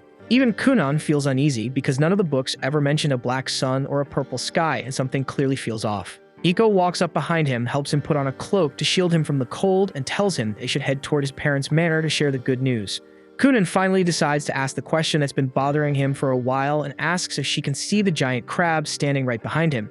Dario assumes Kunan is just spinning some fantasy nonsense and tells him that if he's making up a story, he should at least make her sound really cool in it. Kunan quickly realizes there's no point arguing with this woman, so they keep walking across the meadow, crab included, toward his father's manor. He knows the experiment was a huge success since he can see the world now. Still, something keeps scratching at the back of his mind, making him feel like something went wrong during the process and that he shouldn't be seeing some of the things he is. Once inside the manor, he finally sees his brother for real this time, and his mother and brother are both overwhelmed with happiness when they hear that he can finally see. His mother breaks into tears, smiling as she looks at him, while his brother praises him for accomplishing something no one has ever managed to do before. Kunan, however, can't really focus on all this emotional nonsense, because what he sees is wild. His brother has a stunning pair of wings, looking like he just walked out of a pride parade. Meanwhile, his mother's eyes are two completely different colors. Kunan thinks they both look cool as hell and wonders why nobody ever mentioned any of this to him before. He tells his mother she looks like a heroine straight out of a princess play, and admits that even his brother looks ridiculously cool too. He turns to his brother and bluntly asks if their parents are some kind of discount angels. But like everyone else in this family, his brother treats direct questions like a personal attack and shrugs, saying he doesn't really know. Kunan then turns to Iko and asks if people in this world can actually grow wings, only for her to dive into an overcomplicated explanation that answers everything except the question. She tells Kunan that everyone is born with wings and he's just now unlocked his by reaching his full potential. At that moment, Kunan realizes he's completely surrounded by lunatics, while he decides that the crab, the horn, the weird eyes, and the random feathers are all hallucinations, stuff only he can see, which clearly means something's messed up. Suddenly, he hears his father running into the room and wonders what kind of absurdity he'll see this time, and sure enough, his dad looks like he walked straight out of a messy game show punishment. His father joyfully congratulates him on the achievement and says he'll be sending word to the capital right away about Kunan's success. Everyone eventually clears out, leaving just Kunan and his brother behind. Kunan figures this is his shot to get some real answers and casually asks if their dad's always been such a dripping slimeball. His brother instantly tells him to shut it, warning that if their father ever heard such brutally honest words, he'd probably start bawling on the spot. Kunan just sits and smirks, thinking how the combined weirdness of this family could power a broken desk lamp. He decides it's best to save all serious questions for someone with a functioning brain like his teacher. The following day, his prayers are answered. A royal carriage rolls in from the capital, carrying Princess Sir Dario and Zenli himself. Kunan rushes down to greet Mirika and welcomes her to the manor with open arms. Mirika is practically glowing with joy, thrilled that Kunan can finally see again. She praises him for accomplishing something no one else ever has, but Kunan still keeps his eyes shut tight, terrified that his future wife might look like a bug-eyed disaster. Mirika gently tells him to open his eyes, wanting him to see her for who she truly is. Kunan slowly opens his eyes and looks at her properly. He notices her dignified posture, her beautiful blonde hair gleaming in the sunlight like countless strands of gold, and her smile, soft and composed in a way that feels almost unreal. Just when he starts thinking that at least his fiancée doesn't have anything strange going on, he spots a single feather resting right on top of her head. He lets out a tired sigh at this absolute nonsense, but Mirika misunderstands it completely and starts feeling insecure, thinking he didn't like what he saw. Kunan immediately switches on his natural charmer instincts and reassures her, comparing her to a dove's feather drifting freely through the sky. Right then, Dario steps out of the carriage and casually adds that this dove has been improving rapidly with the sword, and at this point she's more of a hawk than a dove. Kunan then notices a stunning ethereal sword resting on Dario's back and instantly asks about it. Dario, however, assumes he's talking about his regular weapon and starts rambling about the steel, how it was forged in fire, and how he once saw the process himself. Kunan quickly realizes that the glowing sword isn't real at all, and that his eyes are just messing with him again. Suddenly, he hears Zonli's voice behind him and looks up, only to be blinded by an overwhelming golden light pouring off him, so bright that he can't make out anything through the glare. Kunan shields his eyes and asks if he's really the teacher, saying he can't see a damn thing because of how bright he is. Zenli assumes Kunan is just flattering him and replies proudly that he's always radiant, overflowing with brilliance. Kunan has no idea how to get these self-absorbed idiots to understand what he's actually saying. Still covering his eyes, he tells Zonli that he needs to talk to him in private and manages to drag him into a separate room, where he finally explains everything he's been seeing. Zenli just bursts out laughing at how ridiculous it sounds, unable to believe that Kunan sees Mirika as a girl with a random quill sticking out of her head. Kunan snaps back, telling him not to brush this off because he definitely doesn't want to marry Mirika while he's stuck walking around with a giant crab at his side and his future wife has a feather on her head for no reason at all. Zenli starts thinking about why Kunan's seeing the world in colors that don't match reality. After a moment, he narrows it down to two possible explanations. One, Kunan might have unlocked the ability to perceive the shape of a person's soul. which would mean that the crab is a direct manifestation of his own. And the second is that Kunan could be dealing with a serious case of magic sickness, which is messing with his vision and making him hallucinate. Xianli recalls a time when he passed through a forest so saturated with magical energy that it made him violently ill. He felt drunk, disoriented, and started seeing bizarre creatures floating around him. Kunan immediately feels like that matches his experience pretty closely, but Xianli tells him they simply don't have enough information to say which theory is correct. Then, as a final thought, Xianli mentions that every animal perceives the world in different colors, which doesn't mean their vision is broken. He tells Kunan to think of his own sight as a rare gift, not a problem. By the time they step back outside, the sun is already setting. Xianli bursts into laughter again at the mental image of Mirika with a single feather sticking out of her head. That night, they all gather to celebrate Kunan's 12th birthday, which also marks the start of a brand new chapter in his life, because the very following day, he's leaving for the Magical Academy. His father gifts him a finely crafted wooden staff, and his mother gives him a brand new quill set, and his brother hands him a thick book packed with food recommendations, basically the Yelp reviews of their era. Later that night, Mirika finally shares her gift too, a bracelet that comes as a matching set. Kunan tells her how much he's going to miss her, and promises to return to her as soon as he can. The two of them hold hands quietly beneath the moonlight, sharing a moment that neither of them will forget. The next morning, his entire family gathers to see him off. His mother is already tearing up while his father tells her to stay strong because if Kunan sees her crying, he might break down too and won't be able to leave. To everyone's surprise, none of that happens. Kunan doesn't even slow down. He skips the hugs, climbs straight into the carriage, throws up a casual later fam, and tells them he might come back in a couple of years, or maybe not, who knows. And with that, he gets comfy next to Iko and leans back, already imagining all the new faces he'll meet at the academy, and wondering just how powerful the sorcerers there might be. Kunan and Iko keep traveling for 5 straight days, and after that Iko starts getting restless and asks how much longer it will take before they finally reach the academy. Kunan explains that the academy is actually very far from where they are now, so realistically they should expect nearly a full month on the road before arriving there. He already understands that Iko has made up her mind about not attending the academy with him, but he still asks if she is completely certain about that choice. Iko answers that she has been of marriageable age for quite some time, and she wants to find a husband and settle down so she can truly begin her own life. She insists that if she keeps traveling alongside him, she will grow too old to secure any decent proposals. According to her, this is her only window of opportunity, because if she lets it slip away now, it would be the same as abandoning the idea of building a life entirely. Kunan attempts to guilt her a little and asks if she genuinely believes he can manage without her by his side. Iko fires back that if that is really how he feels, then would he be ready to push Princess Mira aside and choose her as his bride instead? Kunan instantly goes silent, fully aware that he has absolutely no comeback for that, and shifts his gaze out the carriage window where he finally notices his grandfather's estate rising in the distance. They eventually reach the manor, and Kunan tries to recall the last time he visited this place. Iko remembers it perfectly and points out that about 4 years ago, Kunan dragged his entire family here. The moment he discovered that his grandfather owned a massive library packed with magical texts, he became obsessed. Back then, he was desperately searching for any possible way to master magic, so he practically forced his family to travel with him. He even went as far as performing an embarrassingly dramatic viral dance routine until they finally gave in and agreed to make the trip.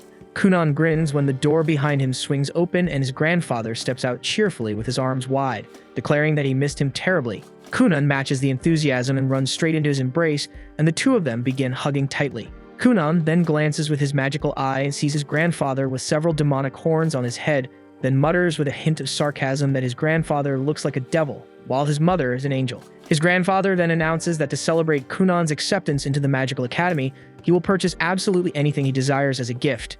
Ako quickly tries to step in, clearing her throat and saying that before he goes overboard, Kunan's mother asked him to read the letter she sent. But the old man seems to ignore her entirely, and keeps asking Kunan if he wants precious gemstones, even calling out for a Dan jeweler to be summoned right away. Iko cuts him off again, insisting that he read the letter from his daughter first, so he brings it back into his study. He pulls out his reading glasses and almost instantly scowls because his daughter clearly anticipated his spending habits and placed a strict cap on how much he is allowed to spend on Kunan, stating that it must not exceed $5,000. He grumbles in frustration, arguing that $5,000 is practically pocket change in this economy. Kunan calmly points out that he is only 12 years old, and Iko adds that $5,000 equals about 2 months of her salary. The grandfather, however, is still determined to buy something extravagant, whispering to Kunan that it would not hurt if they simply kept it a secret from his mother. But Kunan says the only thing he truly wants right now is a new maid, since Iko will not be staying with him from this point forward. His grandfather promptly introduces the replacement maid Rinko, who turns out to be Iko's younger sister and also has a horn on her head. She greets Kunan politely and explains that she accepted the position because her sister recommended it and the pay is decent enough. She mentions that she is saving money for her upcoming wedding and already has a fiancé, so she is not interested in any funny business. Kunan reassures her that she has nothing to worry about since he himself is engaged to a lovely fiancée and says they should value their partners above everything else. Rinko nods, adding that she and her fiancé plan to open their own shop someday, so she is putting money aside for that dream too. Not long after, the maids begin setting up the dinner table. Rinko admits that she expected a spoiled, arrogant kid because he supposedly bears the hero's scar, but Conan actually seems surprisingly laid back. Iko explains that Conan usually gets so absorbed in his magic that he sometimes forgets to eat entirely, so Rinko should keep some sandwiches ready for him to snack on while he works. That comment brings back a flood of memories for Iko about everything she has experienced with him. When Conan's father first hired her specifically to look after his eccentric son, she did not quite know what to expect. But over time, she grew genuinely attached to him, and they went through countless ups and downs together. She recalls the first day he put on his school uniform and the first time he managed to see her with his own eyes. The memories make her chest tighten and she turns to Rinko, telling her that no matter how famous Conan might be, he is still just a kid. That means he tends to trust people too easily, so it will now be Rinko's responsibility to protect him from any kind of danger, no matter what form it takes. Rinko says that Conan has a naturally charming vibe and knows exactly how to flatter a woman, which basically makes him a walking magnet for every girl at the academy. With that kind of smooth talk, there is a real chance he could turn into a full-blown heartbreaker. Aiko cannot even handle the idea and snaps at her sister to cut it out, insisting that Conan is a literal angel and would never stoop to something like that. The following day, Kunan finishes packing his things and prepares to leave when Iko steps into his room to inform him that the carriage is set and waiting. He thanks her sincerely for everything she has done for him up to this point, saying he would never have grown into who he is today without her support. He mentions that it might be several years before they meet again, and Iko tells him not to stress because she will be waiting and will probably be married by then, maybe even holding her own child. They share a tight embrace, and afterward, Conan climbs into the carriage with Rinko. His grandfather desperately asks him to stay and secretly live at the manor instead, but Conan ignores the plea and signals the driver to move, leaving both his grandfather and Iko behind. On the road, Kunan turns to Rinko and asks if she is truly fine leaving her fiancé for so many years, since it could be a long time before they reunite. Rinko assures him that it is not a problem because they already discussed it thoroughly. Since they are saving up for the business they want to start, the money is necessary. Kunan becomes curious and asks what kind of shop they plan to open. Rinko answers that they decided on a restaurant because she genuinely enjoys cooking, and if the place ever flops, maybe they'll end up on a reality cooking show and earn the privilege of being roasted by a world-famous chef. As the days pass, they gradually approach their destination until they finally cross into the kingdom of Durashik, famous for its deep connection to magic. They stroll through the streets, and Rinko quickly notices that nearly everything in town revolves around magic. While passing by a shop, Kunan spots several fascinating magic books displayed in the window and immediately steps inside to check them out. He is blown away by the variety available, but Rinko wonders what makes them so special when his grandfather already owns a massive library with thousands of volumes. Kunan explains that he has already finished every book in his grandfather's collection, and while there were not that many focused purely on magic, this shop specializes entirely in magical tomes, many of which are exceptionally rare. Rinko then questions if he plans to purchase anything, but Kunan tells her they would need to drop an insane amount of money for that. Rinko sneaks a look at the price tag on one book and nearly chokes when she sees that a single volume can cost up to $5 million. She says she could work several lifetimes and still not make that kind of cash, and that even a quarter of that amount would be enough to launch her restaurant and a few extra branches on top of it. Kunan just laughs and explains that these magical tomes are completely unique, which is exactly why owning even one costs a ridiculous fortune. Just before they step out, a woman wearing glasses approaches them and asks Kunan if he is a magician studying at the academy.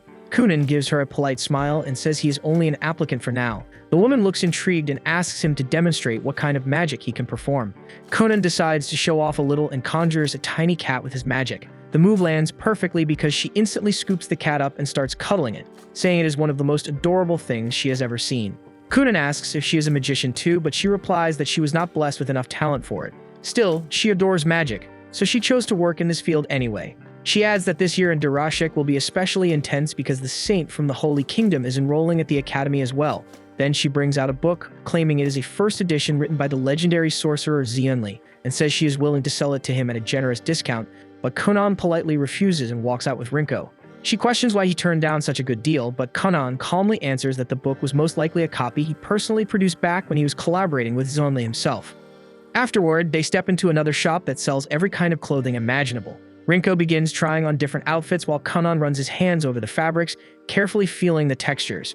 He asks the shopkeeper what creature the fur came from, and the man answers that it was taken from a dark fox. Kunan pauses for a second, then casually creates a dark fox right there in front of him.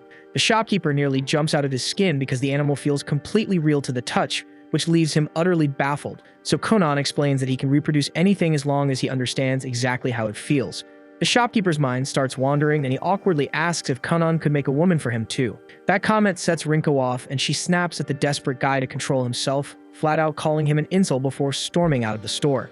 They leave the small town behind and head toward the capital of Durashik. After a couple of days on the road, they finally arrive and are immediately met with the sight of a massive magical academy, far grander than Kunan had ever pictured in his head. Rinko asks how they are supposed to handle living arrangements, and Kunan tells her to relax because they will simply apply for a dorm room where she can stay with him. But once they step inside, their optimism gets crushed when the receptionist informs them that every dorm is already fully occupied and that he should have submitted a request much earlier if he wanted a spot. Unsure what to do next, they walk back out, and Rinko suggests they might as well check into a hotel instead. Kunan shakes his head, pointing out that they are expected to remain here for several years, and living in a hotel for that long would drain their finances fast. He considers finding a place to rent instead. Just then, the receptionist comes after them and hands over a stack of flyers listing local real estate agents who can show properties nearby. Kunan's eyes instantly brighten at the thought of renting an entire house for just the two of them and living independently, similar to how he once did back in his homeland. That same day, they managed to secure a beautiful house located close to the academy. The following day, they return to the academy for the entrance exam, but the receptionist informs Rinko that she is not permitted beyond this point since only students and staff can enter. Rinko even attempts to slip her a bribe, but that tactic gets her nowhere. So she waits outside while the receptionist, whose name is Laubella, escorts Kunan down a hallway and out onto a wide grassy field where 3 other candidates are already standing, ready for their evaluation.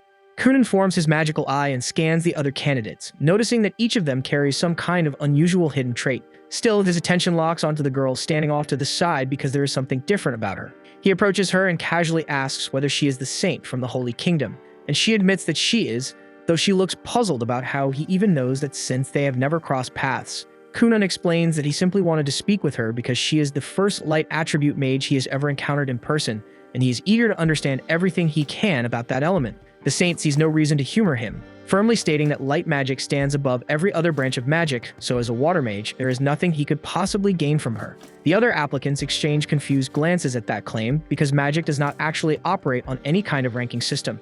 Realizing she may have misspoken, the saint apologizes, explaining that she was merely repeating teachings drilled into her at the temple.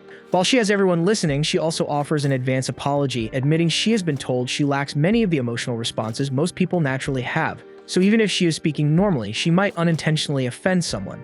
She clarifies that her emotional deficiency stems from the influence of the hero's scar she inherited, and the moment Kunan hears that, his excitement spikes since it sounds like they might end up as 2 disabled best friends. The saint remains completely lost about what Kunan is implying, but at that exact moment, the professor overseeing the entrance examination arrives and instructs everyone to prepare.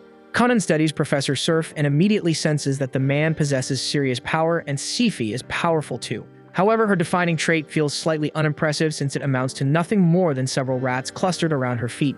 After giving their introductions, Surf and Sifi congratulate all 4 applicants on successfully enrolling at the Durashik Magic School. The students are stunned by this announcement because they have not even been tested yet. Surf clarifies that admission here is practically assured as long as you are a mage. The saint is taken aback because she had been warned that the entrance exam was extremely challenging. Surf admits that the academy spreads that rumor intentionally to maintain an image of prestige. In truth, considering that all 4 of them possess magic crests, which are incredibly uncommon, rejection was never on the table. Kunan feels slightly let down after spending so much time preparing to pass the exam, but Surf reassures him that there will still be an assessment, so his hard work was not entirely for nothing. At this academy, students are divided into 3 tracks, and the first tier is referred to as fundamentals, where mages who are just starting out can study the core principles of magic. The second tier is labeled teacher-assisted, which is essentially standard guided magic lessons. And the third tier is known as independent research, and it basically means your magical ability has already reached such a high level that you're allowed to explore however you like as long as you stay within the law. Kunan feels a rush of excitement hearing this, since the thought of being allowed to pursue independent research sounds perfect to him. But Surf clarifies that the advanced tier is reserved only for elite mages, so qualifying for it and completing it will be anything but simple. Kunan's enthusiasm only grows because he's eager to find out what kind of challenge awaits him, but for some reason his upbeat attitude seems to irritate Sifi. The opening stage of their evaluation is a hands-on exam, so Surf instructs each person to step up one by one and announce their crest type, its rank, and how many spells they are capable of casting. Hank goes first, stepping forward and stating that he possesses a 2-star fire crest and is able to cast 7 spells. Surf then asks him to showcase his strongest technique, so Hank performs a fire trail spell. Kunan watches with interest because although the fire technique itself is basic, its special feature is that it travels along a route Hank outlines with his magical energy, giving it countless possible uses. When Hank finishes, a swirling pattern has been scorched into the grass, and Surf nods in approval before calling the next applicant. The next boy introduces himself as Rhea and explains that he holds a 2-star wind crest. He adds that he can perform 8 spells. Surf looks impressed and is quietly rooting for Rhea since they share the same wind affinity, though his final judgment will still hinge on how skillfully Rhea handles his magic. Rhea prepares to unleash his top spell, but before doing so, he cautions everyone to move back because it packs a bit of force. The group retreats, and Rhea lifts his wand toward the sky, drawing in a massive amount of magical energy before releasing a powerful wind surge into the ground. The technique he just demonstrated is intermediate-level magic, pulling energy from above to generate a fierce gust, which leaves Kunan seriously impressed. The following applicant is Reyes, and she calmly announces that she possesses a 3-star light crest and can cast up to 5 spells. Her strongest technique is healing magic, but since nobody is hurt right now, she opts to demonstrate her second strongest ability instead, a concentrated beam of light used for offensive magic. Kunan is blown away because an attack made of pure light like that is nearly impossible to dodge unless you anticipate it before she even finishes casting. He is honestly curious to witness what other abilities her light element can unleash, but unfortunately it is already his turn to step forward. Kunan introduces himself and states that he carries a 2-star water crest, though he is limited to only 2 spells, the water sphere and the bubble technique. Surf is taken aback by this revelation, especially because he had been specifically instructed to make Kunan's examination unusually difficult. Kunan looks confused and asks what he means, so Surf explains that he received 2 separate letters of recommendation on Kunan's behalf. One came from the Grand Mage of Julia, and the other was written by Xionli. The moment Xionli's name is mentioned, every student in the room reacts with surprise, since none of them realized Kunan had ties to such a renowned figure. Kunan is more shocked that everyone seems familiar with Xionli, but Surf clarifies that nearly every academic mage knows that name. As it turns out, Seifi shares a somewhat strained past with Xionli, which explains her cold attitude toward Kunan as his apprentice. In any case, because Xionli himself requested that the difficulty of the exam be increased, Kunan shrugs and agrees without hesitation. Surf then initiates the test by forming a swirling wind barrier around his body and informs Kunan that his task is to overcome him under those conditions. The spectators immediately assume the challenge is hopeless. Kunan only commands basic-level water magic, and wind magic naturally deflects water spells with ease, making it seem impossible for him to break through Surf's defense. Yet Kunan simply gazes at Surf with mild dissatisfaction, as though he expected something far more demanding. Surf finds Kunan's bold confidence intriguing, but reminds him to actually pass the trial before criticizing it for being too simple, unless he is merely putting on an act. Kunan refuses to lose face in front of Reyes, especially since he still hopes to build a connection with her, so he accepts the challenge without hesitation and begins by summoning dozens of floating bubbles that surround Surf from every direction. Surf is genuinely impressed that Kunan managed to produce that many, but he brushes it off, saying it is useless because bubbles like that will never penetrate his barrier. Kunan, however, is not even close to finished and calmly increases the number of bubbles, dyeing them crimson and sending them spinning violently around Surf's shield. Now, if Surf dares to drop the barrier, he will instantly be swallowed and carried off by the raging bubble storm. Even then, Surf refuses to admit defeat and tells Kunan he will need to raise the stakes if he wants to win. Kunan simply forms a chair out of water beneath himself and sits down like he has all the time in the world, telling Surf that the fight is practically settled already. He explains that he can maintain this bubble vortex for 2 full days without stopping, and since there is no time restriction, he is more than happy to wait until Surf collapses from exhaustion. After all, a spell like that barrier must be draining a ridiculous amount of mana, so Kunan estimates Surf can only hold it for half a day at best. As much as it irritates him, Surf realizes Kunan has outplayed him completely, so he admits defeat and Kunan finally disperses the swirling bubble vortex.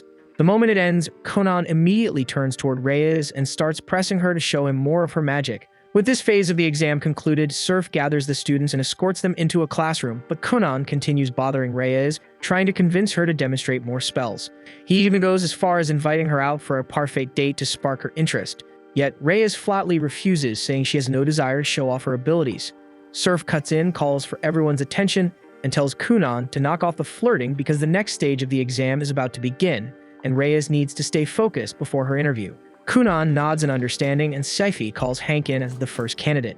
While Hank is inside, Kunan asks Surf what kind of questions the interviews involve. Surf admits he cannot give a clear answer since the subject shifts depending on who is being evaluated, so Kunan will just have to find out when his turn comes.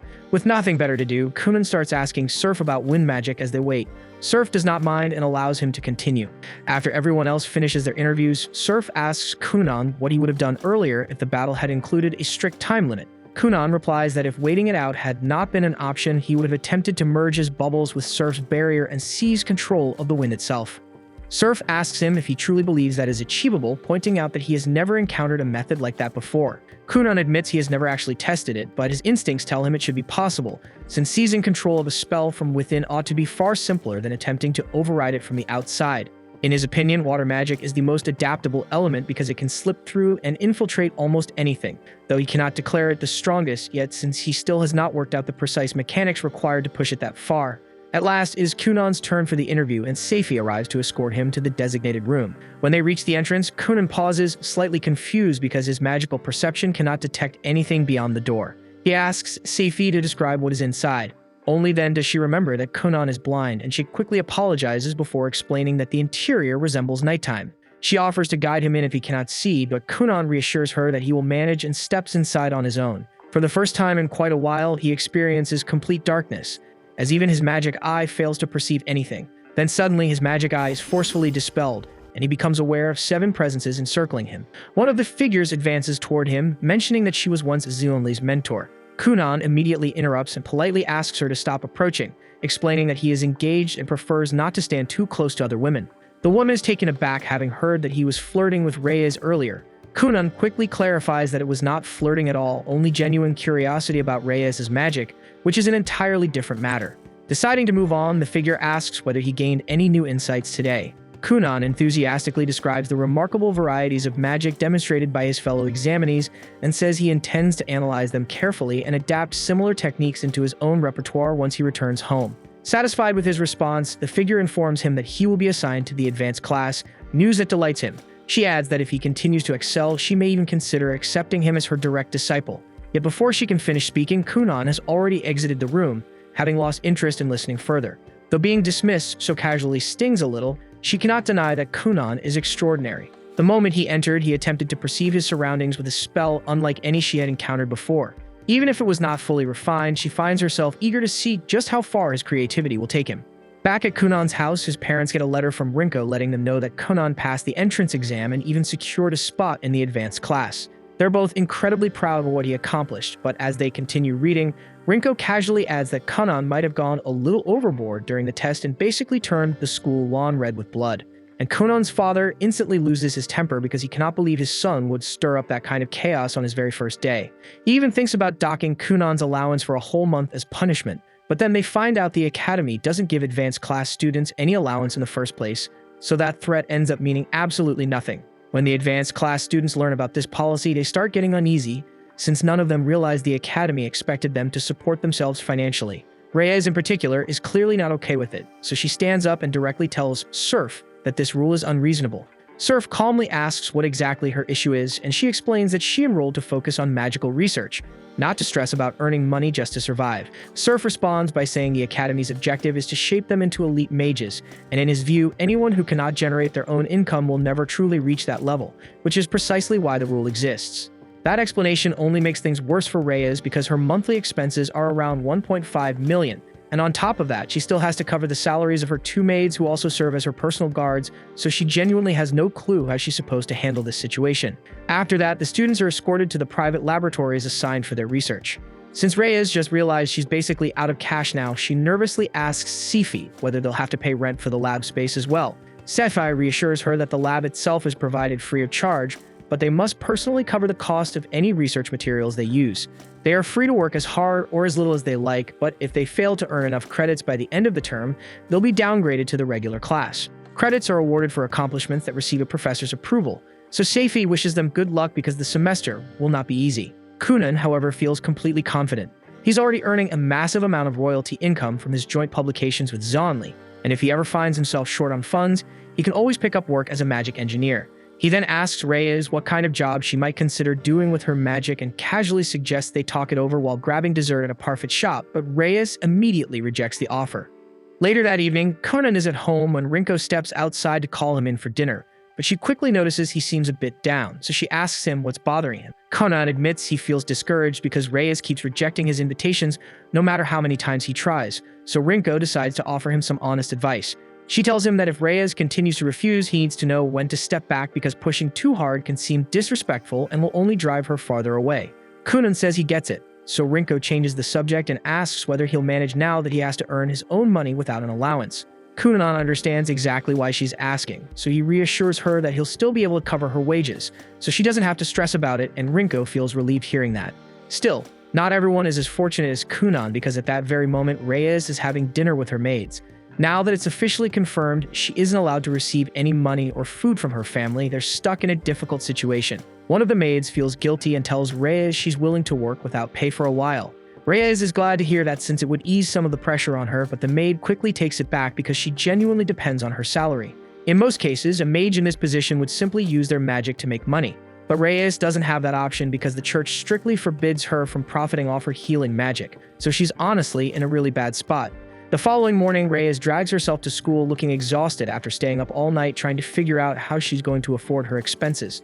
While walking through the hallway, she notices a long line of students gathered outside Kunan's lab. Curious, she asks what's happening, and they tell her that Kunan recently launched a business and it's wildly popular. She watches as an incredibly tired girl pays Kunan for a 60-minute sleep session, and after registering her, Kunan escorts her into the lab to get everything prepared. The rest of the students wait impatiently for their turns, but Kunan's lab space is limited and all the time slots are already taken, so he apologizes and explains they'll need to wait another 30 minutes for an opening. The noise and crowd catch the attention of Surf and Seifi, who come over to see what's going on, and they're genuinely impressed by how successful Kunan's little venture has become. Surf then turns to Kunan and asks him what exactly he's running here, so Kunan calmly explains that it's a sleep haven. He packed his lab with a dozen enchanted water beds, and because they're ridiculously comfortable, any student wrecked by research-driven insomnia can finally get proper rest. He came up with the idea because he understands better than anyone how brutal intense research can be on your sleep cycle, which is why he was sure there'd be no shortage of customers even if he can only handle a handful at a time due to limited space. After listening to Kunan's proposal, even Surf gets sold on it, so he offers to secure a larger lab for him. In return, he asks that Kunan allow the professors to pay for the service too, since almost everyone in the faculty is chronically sleep-deprived. Kunan admits he'd feel slightly awkward charging professors for something like this, but Surf reassures him that it's completely fine and that they gladly pay without hesitation. Just like that, Kunan's little venture earns recognition across the entire academy, and every customer walks out singing its praises because they feel fully refreshed afterward. The glowing feedback attracts a non-stop stream of new clients, so Kunan is seriously stacking up profits. Still, a few students start watching him a little too closely, mostly because he happens to be Xuanli's disciple. Later at Reyes' residence, the lights go out because she couldn't cover the magical electricity fee, and the situation begins to weigh heavily on her since she never imagined life would get this rough. One of her maids suggests she talk things over with the professors, but she already attempted that. They simply told her to seek Kunan's advice instead, since he clearly has a knack for business.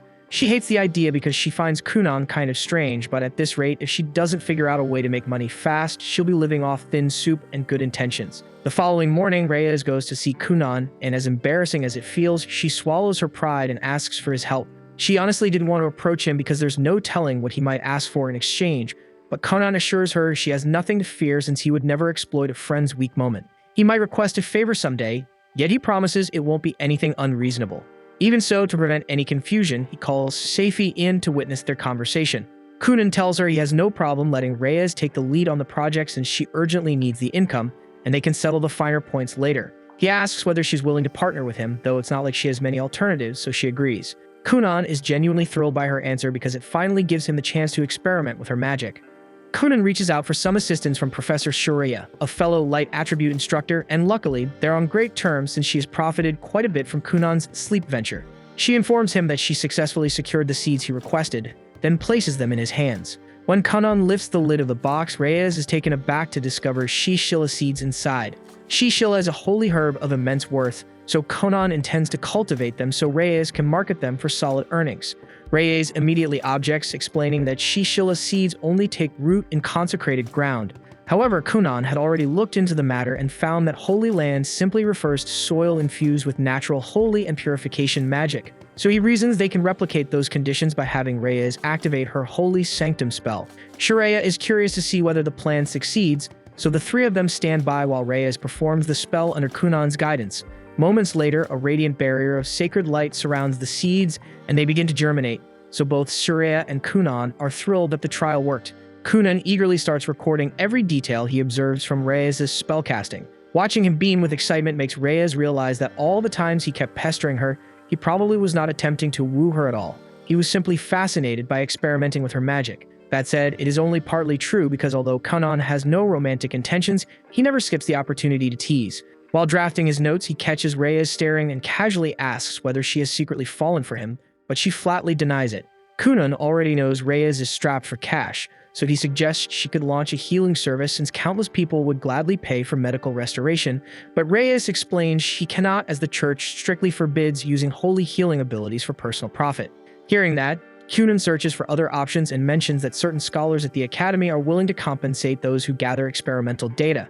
Yet mastering that field would demand too much time given Reyes' urgent money troubles. Then Kunan gets another idea and asks whether any doctrine prohibits her from monetizing purification magic. Since the church's rules do not address that, he proposes partnering with Reyes to create a magical tool together.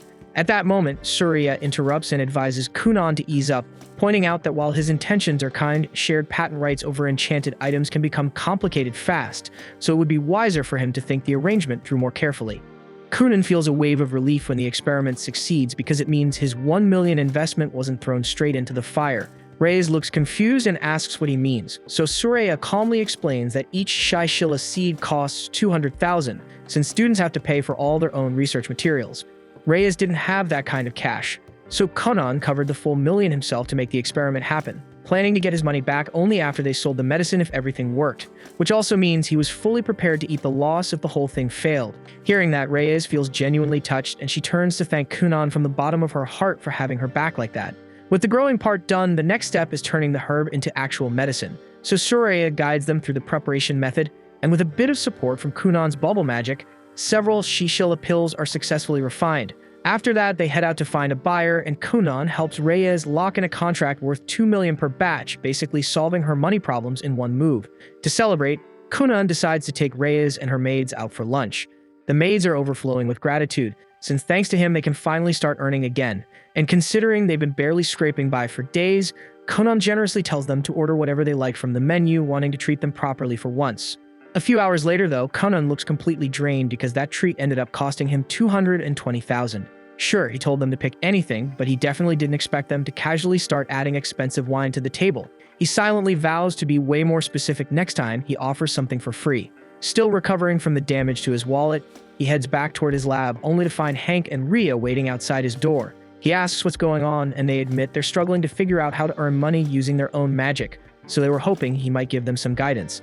Kunan almost brushes them off at first, but they look genuinely stuck, so he agrees to help on one condition. They assist him with a few experiments. He asks Hank to use his fire magic to cook bacon properly, and tells Rhea to experiment with wind magic to see if he can achieve controlled flight.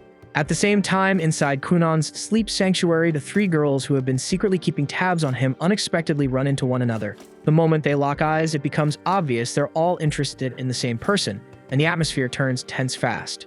After a month, Kunan presents his newest creation to the professors, explaining that it is a furless rat plush he designed for his sleep clients to hold while they rest. He came up with it after hearing feedback that even with his water bed, some people still struggle to drift off without the proper kind of cushion, so he decided to solve that issue himself. He asks if anyone wants to test it out, but Surf gently refuses, saying he has a bad feeling that if he grabs that thing, it will be so unbelievably soft that he will never want to release it.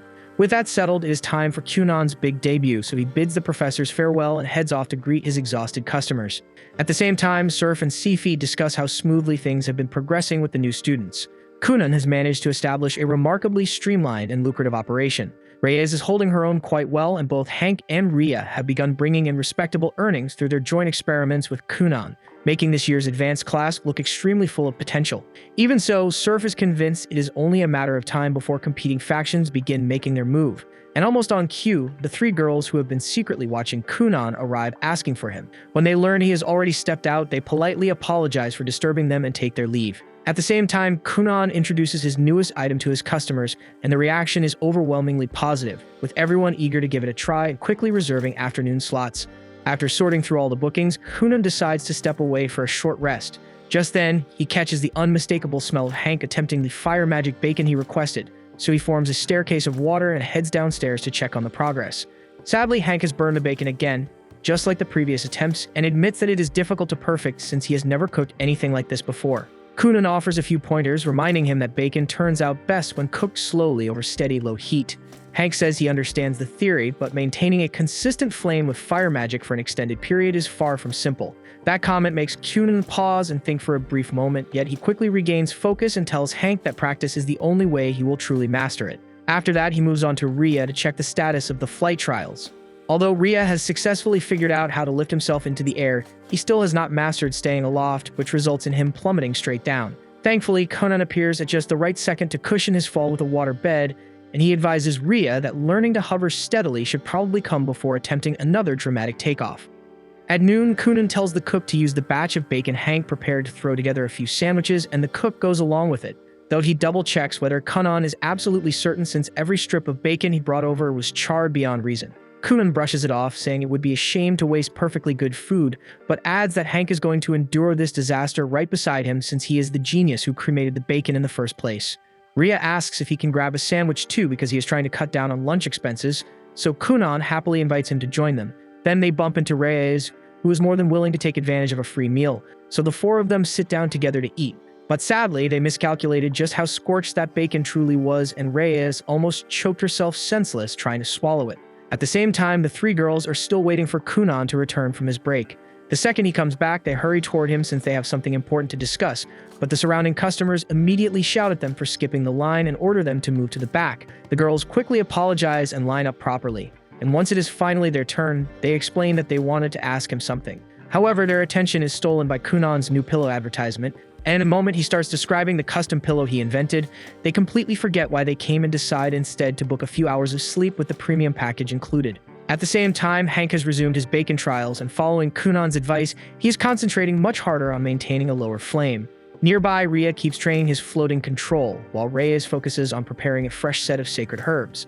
Sephi feels relieved seeing that everything appears to be running smoothly, yet Reyes admits she still cannot grasp how forcing them to earn their own income is supposed to improve them as sorcerers. Sephi clarifies that mages like Reyes and the others have probably spent their entire childhoods doing nothing but research, supported financially by their families.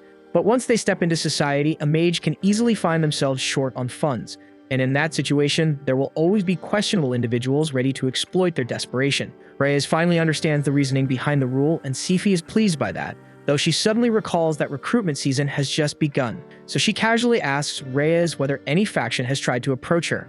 Surprisingly, Reyes says no one has contacted her at all, and the same applies to Kunan and the rest, which puzzles Sephi, because she was convinced rival groups would be scrambling to secure new talent. In truth, the factions did dispatch recruiters, but those recruiters are currently fast asleep, completely unaware of why their plans have stalled. The following morning, Kunan and the others gather at lunch to talk through this entire faction issue. From what Reyes has picked up, these factions are organized groups made up of students from the advanced class. The three biggest among them are the Ability faction, the Harmony faction, and the Rationality faction. In simple terms, they function as cooperative networks for mages, especially useful when running large-scale experiments that need multiple participants, though the only thing drifting through Kunan's mind is the idea of teaming up with a crowd of girls doting all over him. Students are free to join whichever faction they prefer or not join one at all.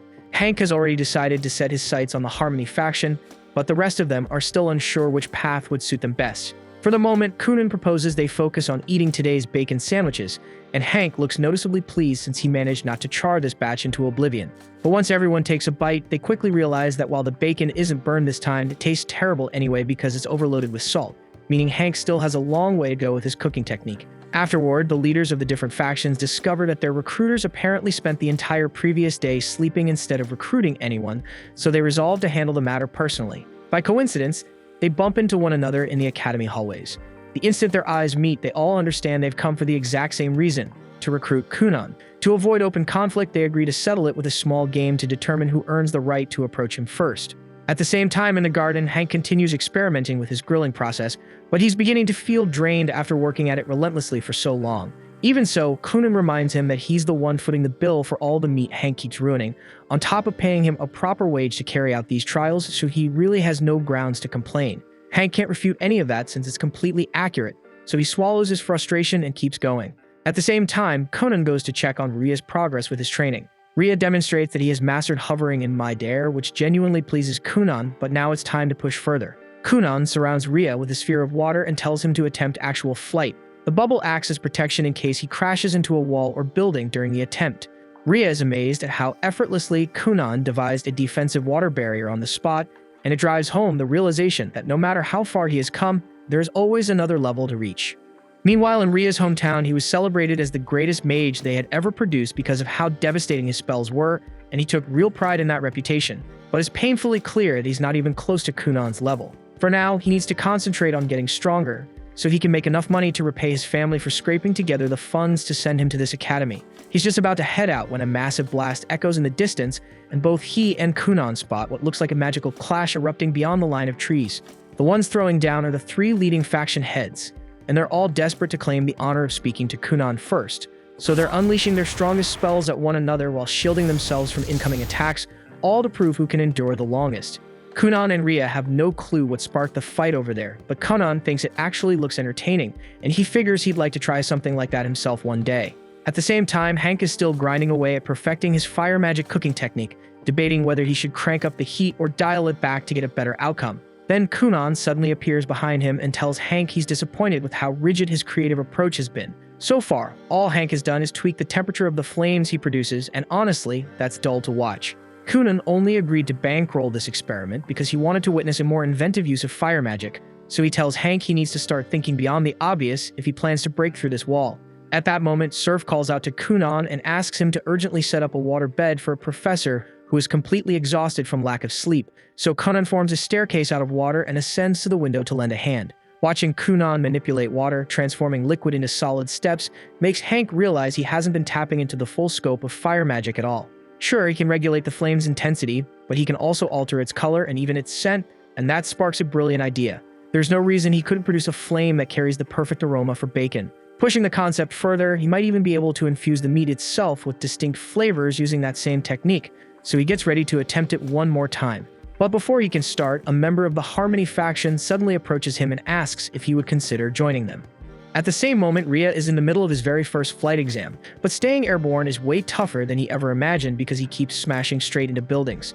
He finally loses control and slams into the ground, and while he's trying to catch his breath, a recruiter from the Rationality faction approaches him and explains that if he wants to fly properly, he should be forcing the wind to obey him. Instead, he needs to let the current move naturally and simply steer it around his body, and the instant Ria actually looks at her, he's completely head over heels. Not long after that, the group meets up for lunch like they always do.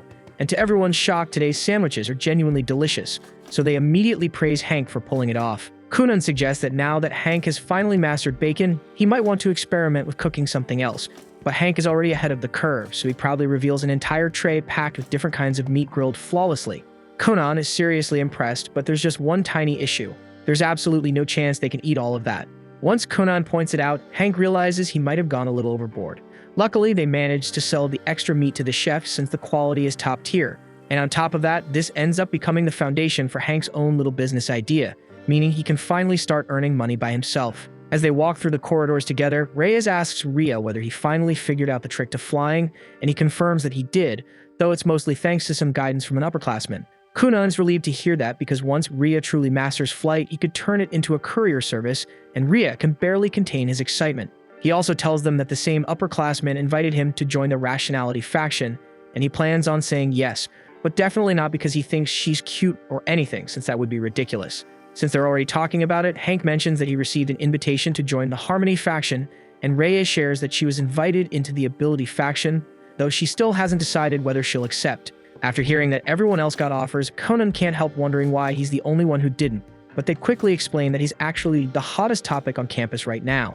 In fact, the leaders of all three factions are still battling each other for the chance to personally invite him, and when the fight finally wraps up, Ability is announced as the winner, with Harmony taking second place and Rationality finishing third. Since Bale earns the first opportunity to negotiate, he decides to play his strongest card and summons the most beautiful girl in his faction to try and charm Kunan into joining. Sometimes later, while he was in the courtyard carrying out aerial trials with Ria, a girl named Elia from the ability faction suddenly approached him.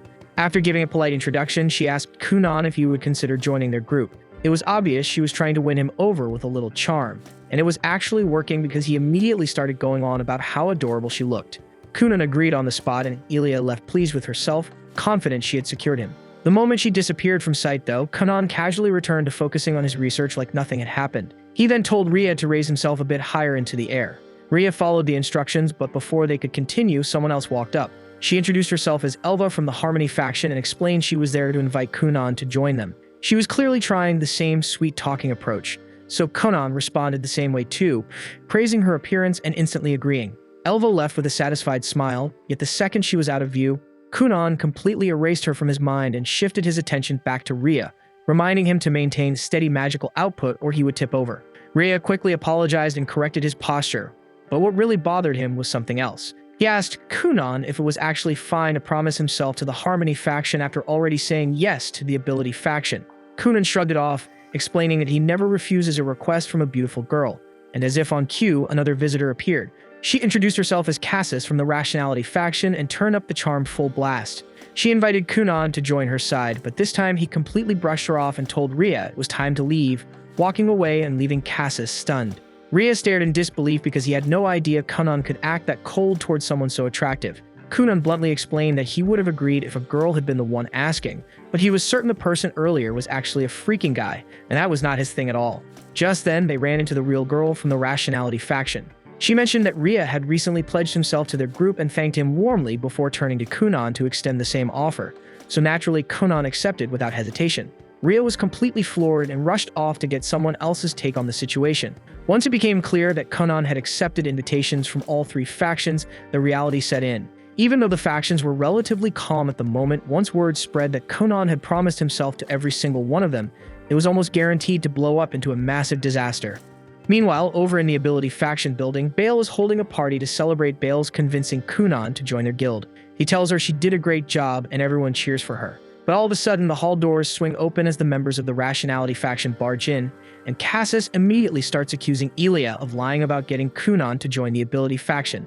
Bale has no idea what's going on, so the leader of the Rationality faction gains, apologizes, and explains that there's a bit of a problem. They all agreed on the order in which the factions would be able to attempt to recruit Kunan, and the assumption was that after Kunan accepted one, he would naturally reject the others. But it turns out that Kunan accepted all three invitations, though technically he rejected the invitation from Cassis, but he came around on the second attempt. Something like this has never happened before, so the faction leaders aren't sure if Kunan is actually serious about joining all three factions or if he was just saying yes to get rid of them, and the only way for them to find out is to ask him in person. All the while, Kunan is sound asleep in his bed without a care in the world. Meanwhile, back in the kingdom of Hulia, Princess Mirica has made a lot of progress in her training as a swordswoman, and she is now strong enough to single-handedly kill a bear in the forest. Nah, I'm just messing with you.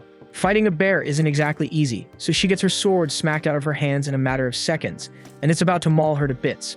But at the last second, it was taken out by her brother Lyle. He commends her for her bravery because if she hadn't kept the bear busy for that long, then he never would have been able to land a finishing blow on it. He tells her she's doing great as the vice captain of the Wild Bears party, but Mirica isn't happy about the way things turned out at all because she still has a long way to go.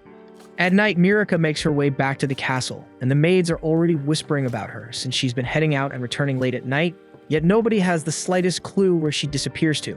Her personal maid is there to welcome her and lets her know that a letter arrived from the Senior Academy for Nobles regarding her final examination.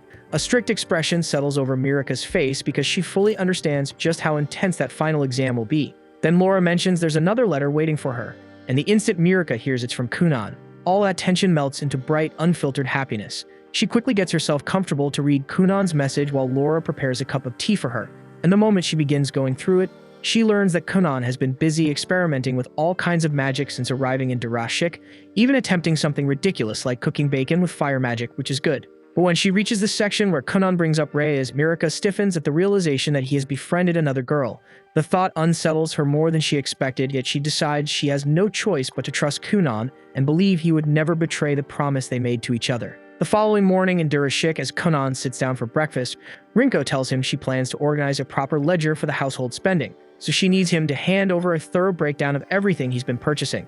Kunan is not exactly object, though he questions why she requires his shopping notes, and she calmly explains that keeping precise records of income and expenses is essential if someone wants to build wealth. She then asks what he even does with the profits he earns from his school business, and Kunan casually admits that he just tosses the money into a drawer and forgets it exists until he happens to need it. Rinko presses further, asking whether he at least saves the receipts from his purchases, but Kunan confesses he never bothers tracking those details. Still, he recalls that he tends to jot things down whenever he buys something, so there should be a notebook somewhere filled with expense entries. The problem is he has absolutely no idea where that notebook ended up, which prompts Rinko to tell him to start searching for it immediately. Afterward, Kunan makes his way to the academy, and the second he walks through the doorway, he spots Reyes sitting there with a sandwich in hand. The scent hits him right away, and he instantly identifies it as one of Hank's bacon creations, which makes him want a taste for himself. But out of nowhere, Hank and Rhea both seize Kunan, insisting that he needs to disappear for a while. Kunan brushes off their urgency and casually asks Hank if there are any extra sandwiches left, which Hank admits there are, though that's clearly not the issue at the moment. Every faction leader on campus is in complete chaos because Kunan somehow accepted invitations from all three, and no one can predict what they'll do once they track him down, so Rhea keeps telling him to hide. Unfortunately, that option vanishes fast because several faction members have already laid eyes on him. They approach him and say they'd appreciate a pleasant conversation, and since they're all girls, Kunan stays totally unaware of the tension in the air and cheerfully agrees to go wherever they suggest. But before any of that, he absolutely insists on tasting one of Hank's sandwiches. Kunan pulls up a chair, grabs one, and takes a bite, and he's blown away by the upgraded recipe Hank experimented with, while Hank and Rhea stand there wondering how he can casually ignore the sharp, intimidating stares burning into his back. However, Reyes couldn't care less about the drama because she's far more focused on the fish-style sandwiches Hank prepared. Kunan mentions he enjoys fish too, but since Durishik sits miles away from the sea, fresh catches are rare around here. The only supply comes from wandering ice mages who preserve fish with freezing spells during their travels and sell them occasionally, but encounters like that hardly ever happen. Reyes wonders out loud if fish farming inside the city might be an option, and Kunan admits he isn't certain, though he encourages her to look into it if she's curious.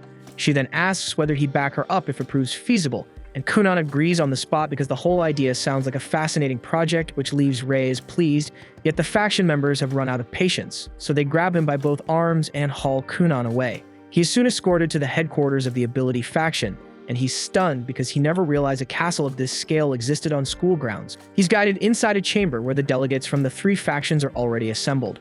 And the moment they come face to face with Kunan, the very first thing they do is formally present themselves. Bale offers Kunan an apology for hauling him over here, even though he is not officially part of any faction yet, but the circumstances demanded quick action. As he explains himself, Kunan spots a massive black sphere hovering behind Bale as his unique trait, and he honestly has no clue what to think about it. As for Gaines, there is a pitch-black tree looming behind him, and this is the very first time Kunan has ever encountered someone with a plant-type trait. Then he glances towards Shilto, and there is a roaring thundercloud swirling above her head. Kunan barely spares it a thought though, because he is far more intrigued by the fact that one of the faction leaders is a girl, so he strolls right up to her and begins shamelessly hitting on her. Everyone is left stunned since they already knew Kunan tended to act sweeter around girls, but they had no idea he was this much of a flirt. Sandra then gets irritated and snaps at Kunan that he needs to treat the situation with some seriousness, since he is the one who created this whole disaster in the first place. But when Kunan turns his attention to her, he notices that her unique trait is a swirling school of fish, so he figures she must be a water mage. He then casually invites her out for tea so they can chat about magic together, and Sandra starts to understand that Kunan might actually be kind of strange. From there, Gaines decides things might progress more smoothly if Shilto handles the conversation going forward, considering Kunan only seems to focus when a girl is addressing him, so she tells Kunan she has something she wants to ask. Kunan happily replies that he would gladly answer every single question she has over a cup of tea, and the others feel relieved that they are finally making some headway with him. They all head toward the main hall together, but on the way, Kunan crosses paths with Genevieve and immediately panics because Genevieve has that terrifying girl from the ring clamped over his mouth as his special trait, which is easily the creepiest thing Kunan has ever witnessed. A short while later, Kunan finally reaches the main hall and takes a seat with the faction leaders for tea. Bale asks him to make it clear which faction he actually plans to join, but Kunan is still too distracted replaying how unsettling Genevieve looked to answer properly. Yet when Shilto poses the same question, he snaps back to reality and says he intends to join her faction. Or at least that is what he would like to declare, but he has already agreed to invitations from all three factions and he despises going back on his word. So instead, he announces that he plans to join all three factions simultaneously, and he means it with complete seriousness. This was the end of episode 12. Subscribe to not miss the next episode.